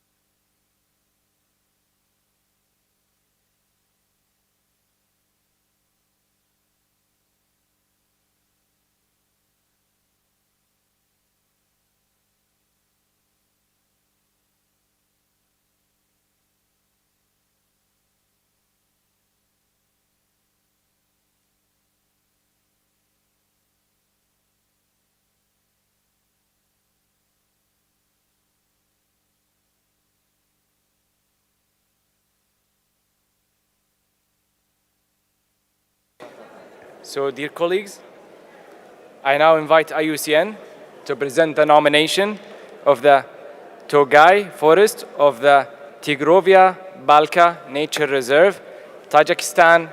IUCN, you have the floor. Thank you, Mr. Chair. The Tugay forests of the Tigrovaya Balka Nature Reserve are nominated under Natural Criterion 9. Next slide, please. The nominated property covers an area of more than 49,000 hectares, with a buffer zone of more than 17,000 hectares. Tugai forests are one of Central Asia's unique aquatic ecosystems. These forests present distinct structural and dynamic attributes compared to its surrounding environment. The nomination is put forward under biodiversity criteria 9 and 10. Next slide, please. The Tigrovaya Balka Nature Reserve falls within the Global 200 priority eco-region of the Middle Asian montane woodlands and steppes. While this ecoregion is represented on the World Heritage List by Xinjiang Tian Shan and Western Tian Shan, the nominated property exhibits distinct features and potentially contains the largest and most intact Tugai forest massif in Central Asia. Next slide, please. The Tigrovaya Balka Nature Reserve houses the largest population of native Bactrian deer. However, in terms of criterion 10, IUCN notes that whilst the nominated property is undoubtedly vital for the conservation of mammal, bird, and amphibian species, it does not appear to significantly stand out from other World Heritage properties in the biodiversity hotspot of the mountains of Central Asia and related biorealms. The number of threatened species may be significant, but the available documentation does not adequately demonstrate the property status as the most important and significant habitat for the conservation of threatened species. Next slide, please. While the nominated property exhibits exceptional size in its riparian woodlands, the impact of upstream reservoirs and water withdrawal on these ecosystems is important. The most significant and enduring threat is the altered hydrological regime of the Vaksh River, caused by dams and water diversion for irrigation. This has resulted in the loss of natural summer floods, which are vital for the ecosystem. Direct threats within the property, such as grazing, external threats such as irrigation, pose high risks to the Tugai forest ecosystem. In this regard, IUCN welcomes reports in supplementary information provided by the state party, confirming an improvement of the hydrological regime and of the reserve since 2016, as well as a 50% reduction in water consumption for irrigation since 2016. Next slide, please. Regarding the protection of the nominated property, it deserves to be noted that the Tigrovaya Balka Reserve was already established back in 1938. The boundaries of the reserve have experienced changes over the years. Currently, they do maintain an adequate level of integrity, whilst the buffer zone enhances its protection from external threats. With its strict protection regime, the nominated property adheres to IUCN Protected Area Category 1A. The management of the Tigrovaya Balka Nature Reserve is conducted in accordance with the law of the Republic of Tajikistan on Specially Protected Natural Territories of 2014. With a well-structured staff and robust management plan, the reserve is adequately managed and funded from the state budget. Next slide, please. In conclusion, the Tigrovaya Balka Nature Reserve's Tugai forests demonstrate global significance under criterion 9, but not under criterion 10. The property's integrity, protection and management are in line with the operational guidelines. However, ensuring the long-term maintenance of its natural values requires continued action to maintain the natural hydrological regime. Thank you very much, Mr. Chair. Thank you very much, IUCN. I would like to see if there are any comments from the floor.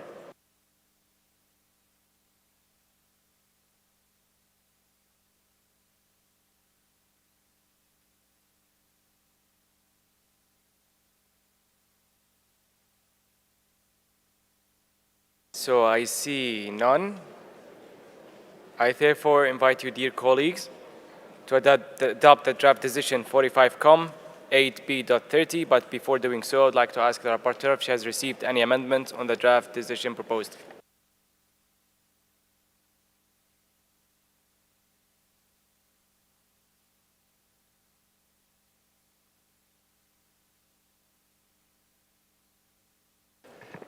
Thank you, Mr. Chair. We have received no amendment for the draft decision 45.8b.30. Thank you very much. So I therefore invite you, dear colleagues, to adopt, and I declare the draft decision 45.8b.30 adopted. Congratulations to Tajikistan on behalf of the entire committee. Tajikistan, you have the floor. Assalamu alaikum, shukran Sayyidi Rais, Excellencies, dear participants. It's a great honor and privilege to be a part of this truly joyful and memorable occasion when a natural site nomination of Tajikistan is inscribed on the World Heritage List with the support of the members of committee. The inscription of Tigrovaye Balkan Natural Reserve on UNESCO World Heritage List once again confirms the great value and uniqueness of this reserve. We are very grateful to the evaluation body of the committee for the successful accomplished work regarding the inscription of our nomination. With that, I pass the mark to the chairman of the Committee for Environmental Protection of Tajikistan. Mr. Chair, distinguished delegates, at the outset I would like to thank the Kingdom of Saudi Arabia for excellent organization of the session and warm hospitality. I'm pleased to have the opportunity to address all of you on behalf of the government of Tajikistan and express our appreciation to the chair and the committee for support to include the Tigrovaye Balkan Nature Reserve to UNESCO World Heritage List. We would like to express our gratitude to the IUCN for their close cooperation throughout the process. We are committed to continue our efforts to effective conservation and management of the Tugay Forest in the Tiger Gorge Reserve. We are pleased to see our efforts recognized, the inscription of Tugay Forest of Tigrovaye Balkan Nature Reserve to the World Heritage List. Tiger Gorge Reserve is the only corner in Earth where desert Tugay complex is preserved. It has an amazing variety of landscapes with coexisting jungles, sandy and saline semi-deserts, Piedmont semi-savannas, and various wetlands, which has an outstanding universal value. Before I conclude, let me reiterate that Tigrovaye Balkan Nature Reserve, included in the UNESCO World Heritage List, will significantly increase effective protection and management, inspire success in promoting sustainability of this unique area for generations to come. I wish all delegates a successful 45th session of the committee, and I thank you. Thank you very much, and congratulations once again.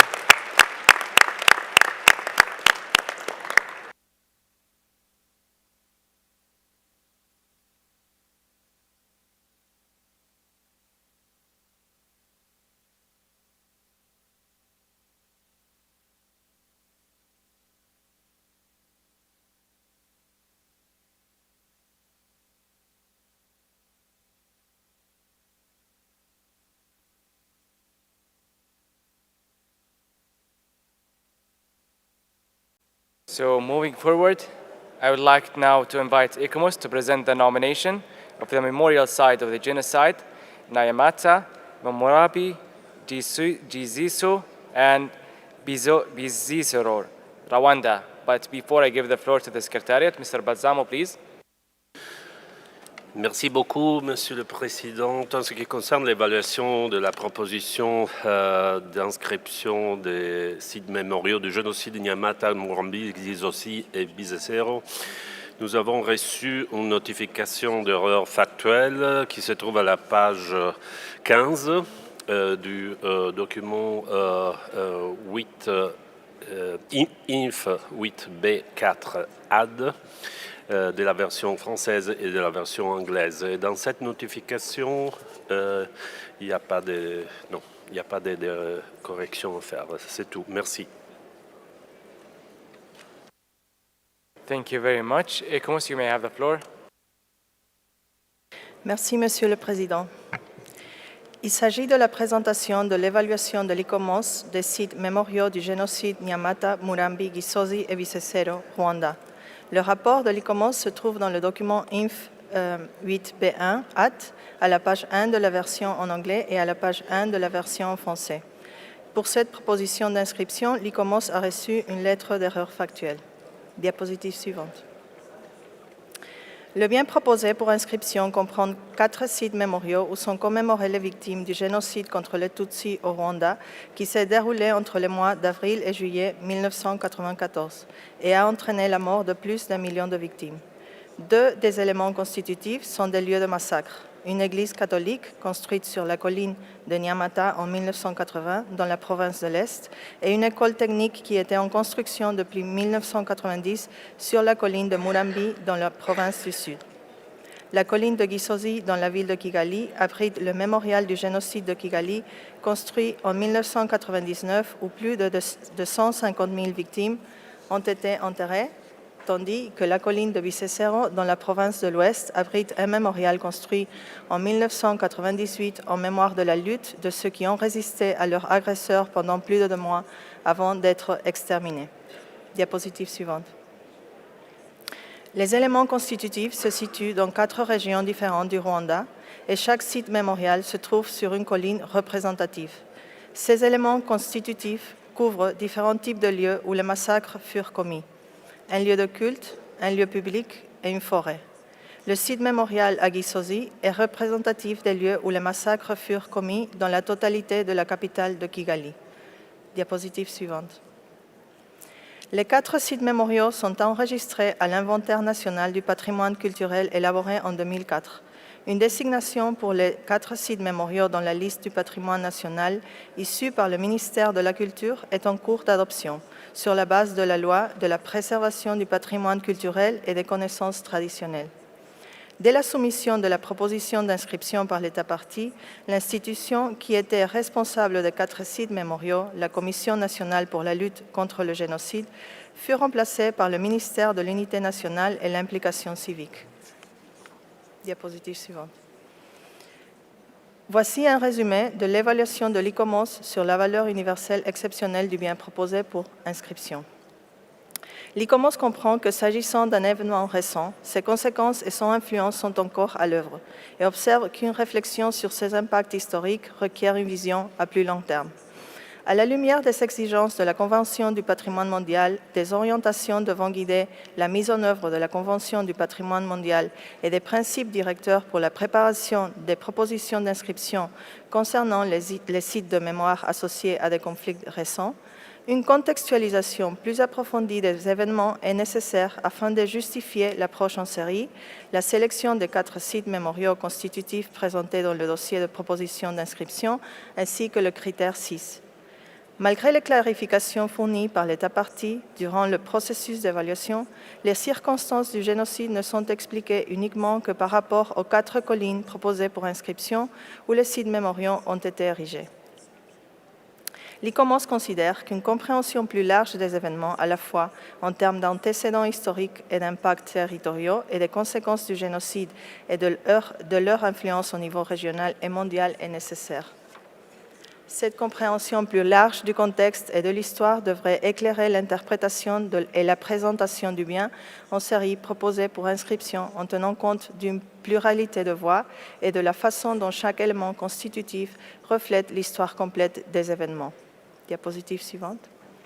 Pour conclure, l'ICOMOS recommande que l'examen de la proposition d'inscription des sites mémoriaux du génocide Nyamata, Burambi, Gisozi et Bisesero Rwanda soit différé afin de permettre à l'État partie, avec l'aide de l'ICOMOS et du Centre du patrimoine mondial si nécessaire, de diapositive suivante.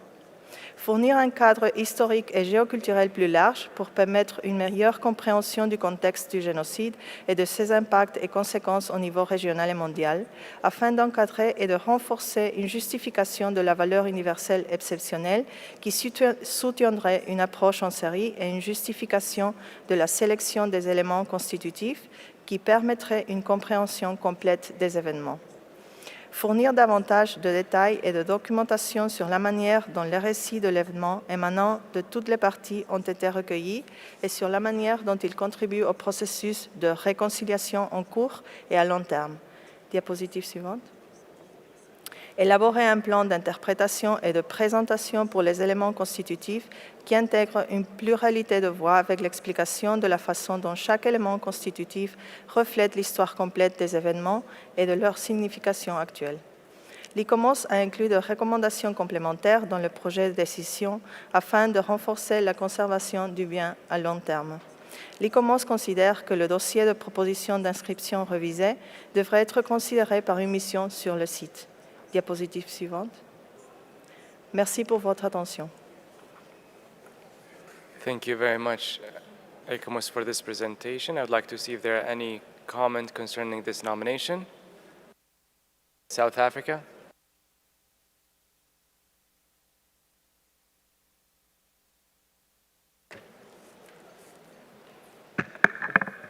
Thank you, Mr. Chair, for giving us the opportunity to present this nomination dossier. South Africa wishes to recall Decision 44-8, which established an open-ended working group on sites of memory associated with recent conflicts. The mandate of the OEWG was to broaden the scope of reflection and to accommodate other positions on these sites.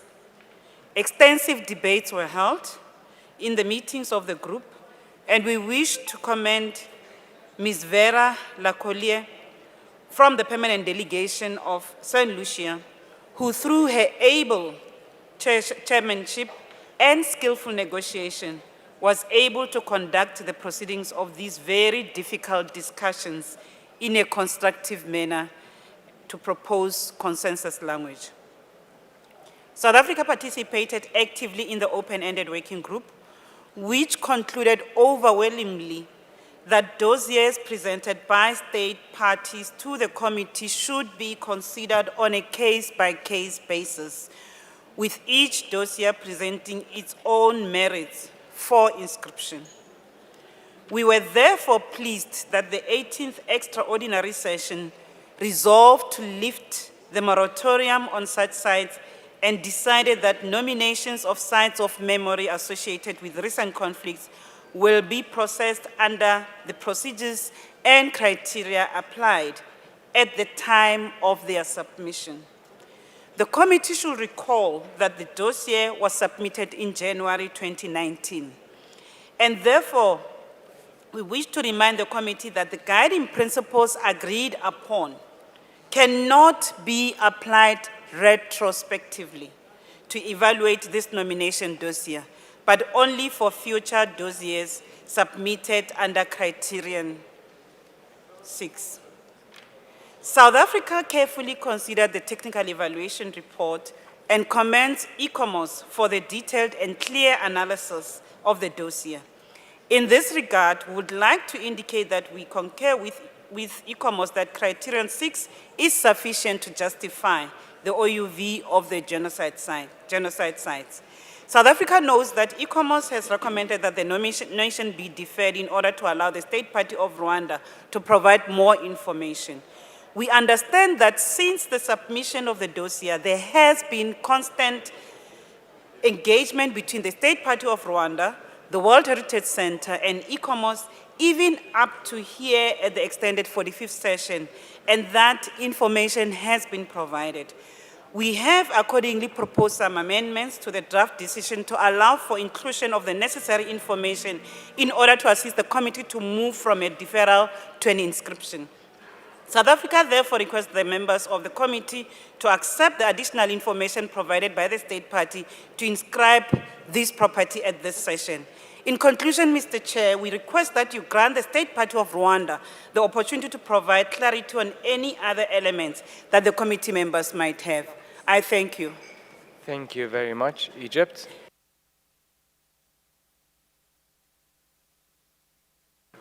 Thank you, Chair. Chair, Egypt stands firmly beside Rwanda in its quest to inscribe the genocide memorial sites on the World Heritage List under Criteria 6. These sites serve as a powerful reminders of a painful chapter of our shared history, echoing the values of remembrance, reconciliation, and peace. These sites don't merely preserve the past, they embody it. ensuring that the lessons learned remain engraved in all our collective memory. They are living beacons of hope for a world thirsting for understanding and unity. We extend our deepest gratitude to Rwanda for this submission, illuminating the harrowing genocidal process and the historical context.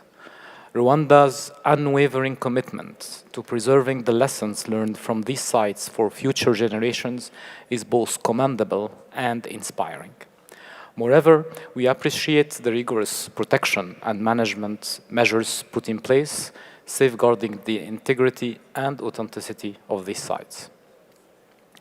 Chair, in these sites we bear witness to a painful history, yet they also stand as a beacon of hope, illuminating the path towards a world that is more peaceful and tolerant.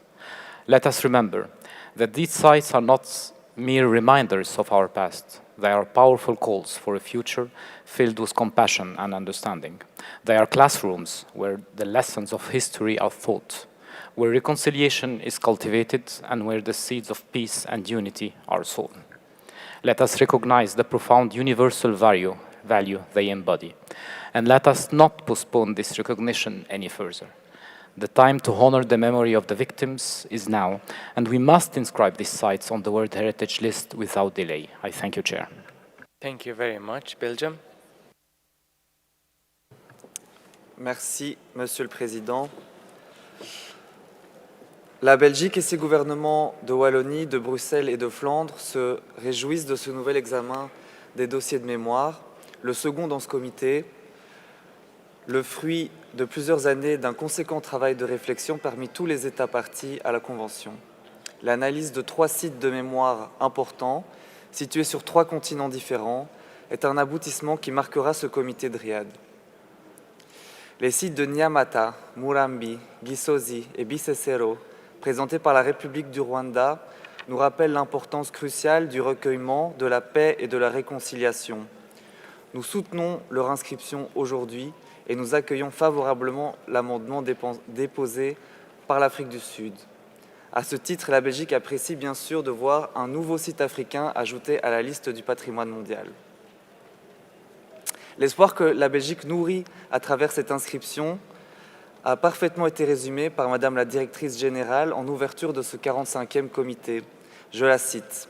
« Les témoins passent, mais les sites resteront et continueront de parler aux générations en gardiens vigilants de la mémoire et de la conscience collective. Ces sites qui portent les stigmates de l'histoire sont à la fois des lieux de recueillement et de vérité indispensables à la justice. Ils doivent pouvoir, en étant préservés et rendus accessibles au public, jouer un rôle d'éducation, de transmission pour faire le lien entre le passé et le présent et construire la conscience universelle de l'humanité. » Fin de citation. Je vous remercie, Monsieur le Président. Thank you very much. Japan. Thank you very much, Mr. Chair. And first of all, I would like to commend the strenuous work conducted by the State Party of Rwanda as well as the evaluation bodies for this project. The site of memory is a newly introduced category in the world of World Heritage, and therefore we need to have a meaningful discussion on the 3 sites within this category, including memorial sites of the genocide from the State Party of Rwanda. Now, we do understand that the decisions concerning the new category of site of memories do not really apply to the already submitted items, as the distinguished West representative South Africa mentioned. Yes, that is actually true, but nevertheless, what we agreed in the extraordinary committee meeting back in January has a relevance in this particular case. In case of this particular file, we fully understand the historic significance of this site for the State Party and its people, particularly as a symbol of reconciliation. We understand that although the genocide did take place indeed, a reconciliation process has been ongoing without any event of retaliation until now. These elements of historical significance and reconciliation are particularly important in the category of the site of memories.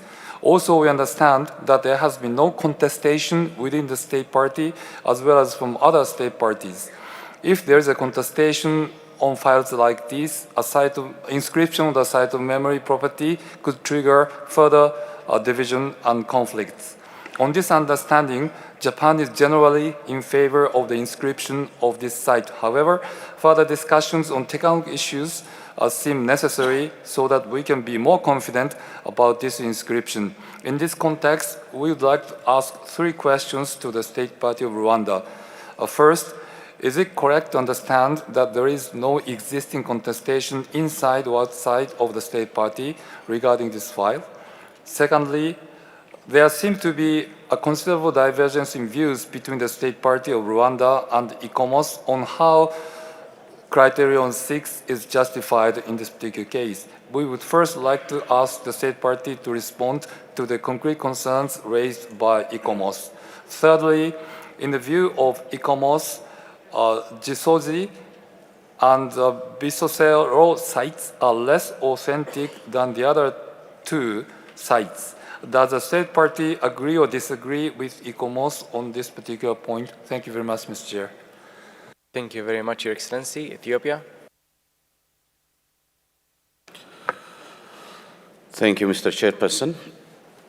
The State Party of Ethiopia appreciates the efforts made by the State Party and the evaluation body for their collaboration to inscribe the site on the World Heritage List under Criterion 6. These sites serve as important places of remembrance and education about the tragic events which occurred during that period.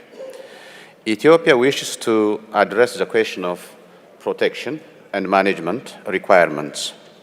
The State Party has informed us that it had responded positively to the concerns of the evaluation body by updating a management plan that covers the period from 2024 to 2028. Concerning the preservation of the outstanding universal value, the State Party has taken numerous actions by providing adequate resources for the management of the nominated property and according to the management strategy. Ethiopia also finds that the Rwanda memorial sites fully meet the requirements of Criterion 6, under which the site is proposed for inscription. In addition, the State Party has informed us that a ministerial cabinet approved on September 11th the order relating to the classification of tangible cultural heritage and its use, which includes the 4 memory sites of genocide proposed in the nomination file. This shows again the will of the State Party of Rwanda to consider the evaluation body's recommendations. In this particular case, I would like to bring to the attention of committee members the UN Charter and the very purpose of the establishment of the United Nations, to which UNESCO and the World Heritage Center belong. In its preamble, the UN Charter states, "We, the people of the United Nations, determined to save succeeding generations from the scourge of war, which twice in our lifetime has brought untold sorrow to mankind. One way of saving the coming generation from tragic conflict is to include sites of memories of conflict to the World Heritage List. To this end, the inscription of the genocide memorial sites nominated by the State Party of Rwanda have a paramount significance. We therefore support the amendment proposed by the State Party of South Africa, and we wish the nominated property to be inscribed in the World Heritage List in this session. Thank you. Thank you very much. Argentina. Muchas gracias, señor presidente. Bueno, agradecemos a los órganos asesores por la presentación de sus informes relativos a la nominación de los sitios de memoria de genocidio en Nyamata, Murambi, Isosi y Bisesero, así como a la Secretaría por el proyecto de decisión respectivo. Consideramos que si bien los atributos no se mencionan en el dossier, se han logrado resolver en la información complementaria presentado por el Estado parte en junio del 2023. Sobre el plan de gestión y conservación presentado por Rwanda, valoramos el compromiso expresado en la información complementaria enviado en junio, donde informa del inminente comienzo de la evaluación del plan del periodo 2018-2022 y la elaboración del plan de gestión para el nuevo quinquenio 2023-2027. Consideramos que Ruanda ha demostrado que el proceso de pacificación y convivencia está consolidado en el país, a pesar de tratarse de hechos de la historia reciente.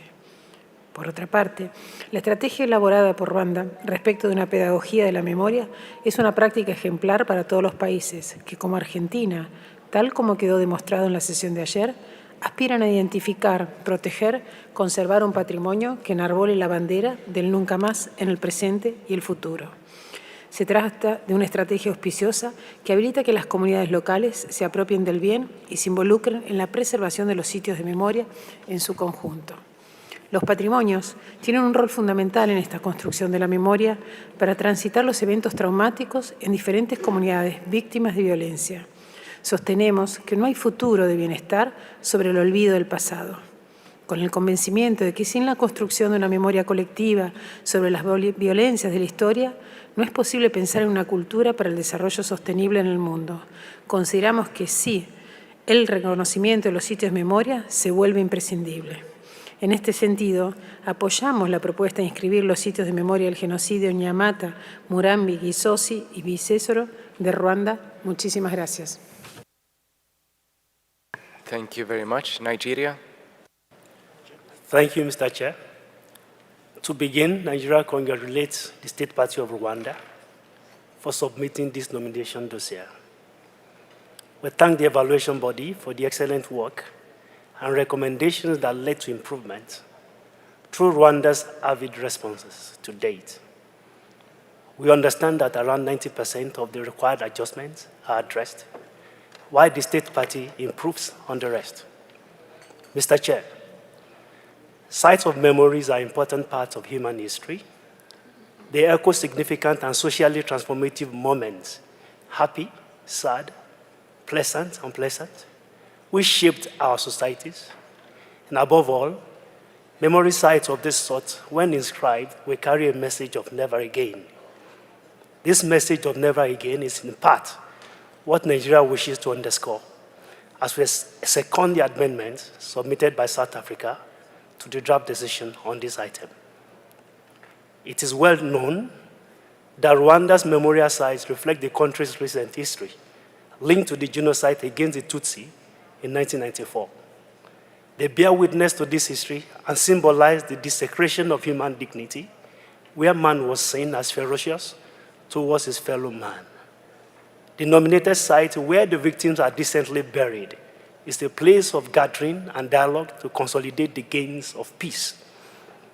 Our delegation is no doubt in favor of the inscription of the 4 genocide memorial sites as presented by the State Party of Rwanda, but in the spirit of never again, we will need a clarification and thus a question to the State Party as to how will the nominated site contribute and will continue to contribute to the reconciliation process in Rwanda. I thank you again, Mr. Chair. Thank you very much. Sultanate Oman.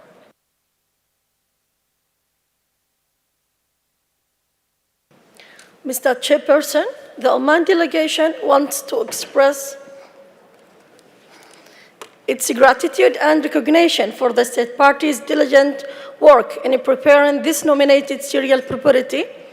After carefully studying the submitted documents, we are confident that the genocide memorial sites, Nyamata, Murambi, Gisozi, Bisisiro, hope that I pronounced them correctly, nominated for consideration meet the essential attributes reflecting the outstanding universal value of the property. The authenticity and integrity of the property, as well as its protection and management plan, are deemed satisfactory. The Oman delegation also observed and appreciated the State Party's constructive approach and willingness to cooperate with the World Heritage Center and the advisory bodies in safeguarding and conserving the components that convey the envisioned OOV. It is worth noting that the State Party has provided supplementary information that effectively addresses the recommendations put forth by ICAMAS, offering clarifications and responses as requested. Moreover, the State Party acknowledges that while the nomination dossier already contains contextual and historical information concerning the genocide, their commitment remains steadfast in fostering further collaboration to deepen the understanding of the historical context. They place a strong emphasis on forging partnership with experienced international institutions specializing in the conservation of genocide-related elements, and the ongoing collection of materials related to the victims. Furthermore, the State Party has recently submitted a new management plan for the period 2024 and to 2028, which was submitted just recently. This recommendation has been incorporated into the new management plan, and the State Party is fully committed to its implementation. They are also actively working on finalizing documentation to establish a baseline for the conservation, management, and monitoring of the elements comprising the serial property. It is evident that the State Party remains resolute in its dedication to carrying out all recommendations provided by the evaluation body. Therefore, we support the amended draft decision proposed by South Africa to inscribe the genocide memorial sites Nyamata, Murambi, Gisozi, Bisisiro, Rwanda on the World Heritage List on the basis of Criterion 6. Thank you.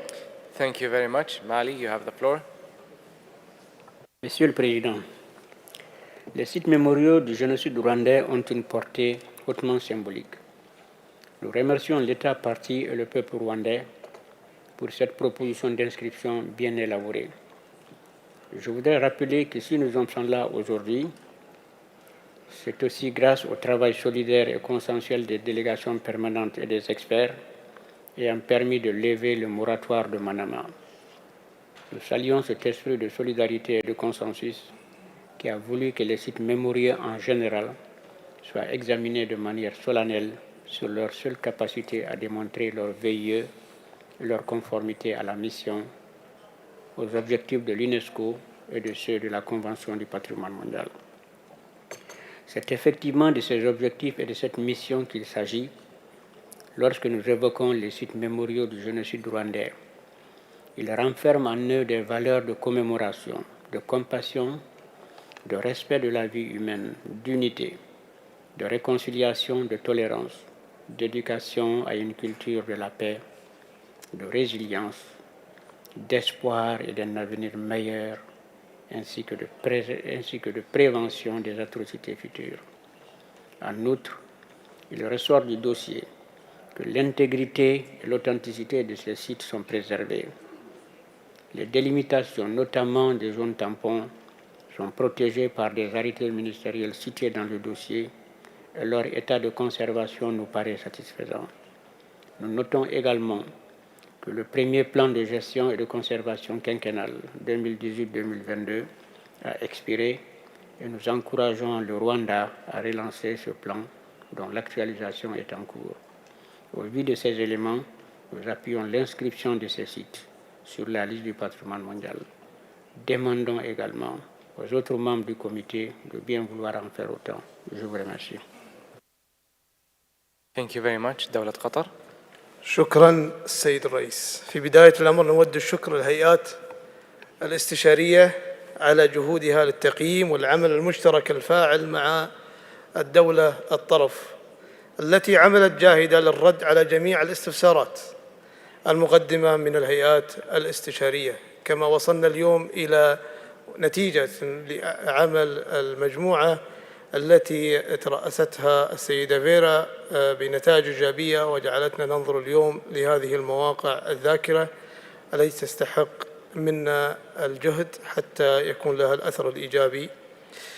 كما أن دولة قطر لقد بحثت بحيثيات التقارير المقدمة من الجهات الاستشارية وقد حدثت هذه الأحداث التاريخية قدمت العديد من الدروس في القيم قبل المآسي التي عاشها قبائل هذه المنطقة في رواندا. لقد قدم الشعب الرواندي في هذه المرحلة التاريخية وأصبحت اليوم ذاكرة مرتبطة بموقع الدروس البشرية، وهي التصالح بعد المعاناة وترسيخ قيم السلام التي تتقدم عليها ليس فقط مبادئ اليونسكو بل اتفاقية حماية التراث العالمي.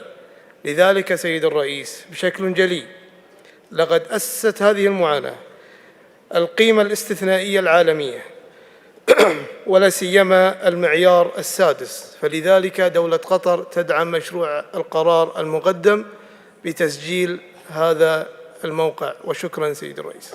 شكرا جزيلا. الهند. India. Thank you, Mr. Chair, for giving India the floor on the agenda item 45 Com 8B.51, memorial sites of the genocide, Nyamata, Murumbi, Gisoji, and Bisesero, Rwanda, which got a deferral recommendation by the advisory body, but the amendment is for inscription. It is a site of memory, a new category. The nomination was presented under category criteria 6. However, we cannot overlook the fact that all African members have co-authored the nomination. There is a part of Africa in the heart of every Indian, and there is an Indian in every part of Africa. Mahatma Gandhi said, "I was born in India, but made in Africa." Hence, India stands in solidarity with African nations. Criterion 6 is met as the OUV of the 4 sites is of global significance. On the question of integrity, all elements are present within the boundaries. Rwanda has established a legislation protecting the memorial sites and their buffer zones. The condition of authenticity is met. Testimonies were gathered to understand the historical context. From the amendments presented by South Africa, we understand that the protection of the sites falls under the Ministry of National Unity and Civic Engagement in the State Party of Rwanda in accordance with the relevant Prime Ministerial order. Hence, the condition of protection and management requirements are met. But going beyond the technicalities of the 1972 Convention, what is the message that we want to send to the young people watching this broadcast? If you drop glass on the floor, it shatters into many pieces. But once broken, if you take all the pieces of the broken glass and try to join it, it is quite difficult. But eventually, you can succeed in joining pieces of glass together. But how can you join back the broken pieces of human lives, devastated by such horrors? Strange is this world that we live in, but when we see the innocence in the eyes of a child, we feel that there is still hope for humanity. Try not to divide, but to unite humanity as one family. Vasudeva Kutumbakam, India's universal unification message through the ages. Universal brotherhood, fraternity, and knowledge are the ideals to aspire for. Hence, we join the consensus of other nations to support the amendment for inscription so that the future generations do not forget and humanity never again faces such horrors. Thank you, Excellency. Thank you very much. Greece.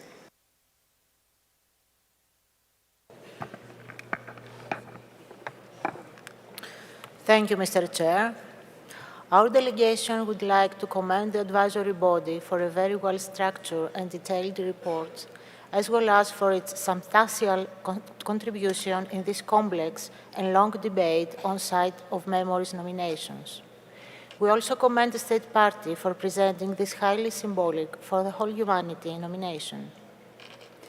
Our delegation has systematically attended the debate on the inscription of sites of memories on the World Heritage List and participated at the meetings of the relevant working group, the conclusions of which are reflected in the guiding principles adopted by the World Heritage Committee in its 18th extraordinary session. We consider that the 4 components included in the nomination adequately represent the material evidence of the genocide against the Tutsi, whose impact was felt far beyond national borders. The related sites and edifices in Nyamata, Murambi, Gizozi, and Bisesero, as selected and justified for inscription by the State Party, are significant memory sites and places for reconciliation, remembrance, and peaceful reflection. Furthermore, the International Day of Reflection on the 1994 genocide, established by the UN General Assembly, reflects the global influence of the genocide and its educational and a reconciliatory role in promoting a culture of peace and dialogue. In view of the above, and taking into account both the tangible and intangible attributes of the nominated property, we strongly support the proposed amendment by South Africa for inscribing genocide memorial sites of Rwanda on the basis of Criterion 6, which, following the inscription of ESMA Museum in Argentina, shall further enrich the World Heritage List with an important new category of sites. Thank you, Mr. Chair. Thank you very much. Italy? Thank you, Mr. Chair. We've read with great attention the important nomination file of genocide memorial sites presented by Rwanda, and we thank also the advisory body for its careful evaluation. We noted that these memorial sites contain not only the graves, but also gardens of memory, memorial plaques with the names of the victims, as well as its material evidence. Mr. Chair, we warmly commend Rwanda's significant commitment to preserving the site for present and future generations, especially as a symbol of reconciliation. As already stressed by several distinguished delegates, it should also be a powerful reminder for some events never to happen again, and therefore it can be a concrete instrument for the promotion of peace. This is in line with the mandate of UNESCO and with the nature and essence that memory sites should embody. We support the amendment proposed by South Africa for the inscription of the property. At the same time, we believe it would be important to give the floor to the state party to describe how the inclusivity of the nomination has been assured. Thank you, Mr. Chair. Thank you very much, Italy. So since the morning session came to an end, we will resume the discussion after lunch break. But before, I would like to ask Mr. Director of the Heritage Center to list the list of speakers to, when we resume the session, we start with them. Merci, Monsieur le Président. Alors, les membres du comité suivant ont demandé à prendre la parole sur ce point de l'agenda. Donc, interviendront dans l'ordre suivant en début d'après-midi à 15 h. Il s'agit de la Zambie, Saint-Vincent et Grenadines et Bulgarie. Merci, Monsieur le Président. Thank you very much, and see you at the afternoon session.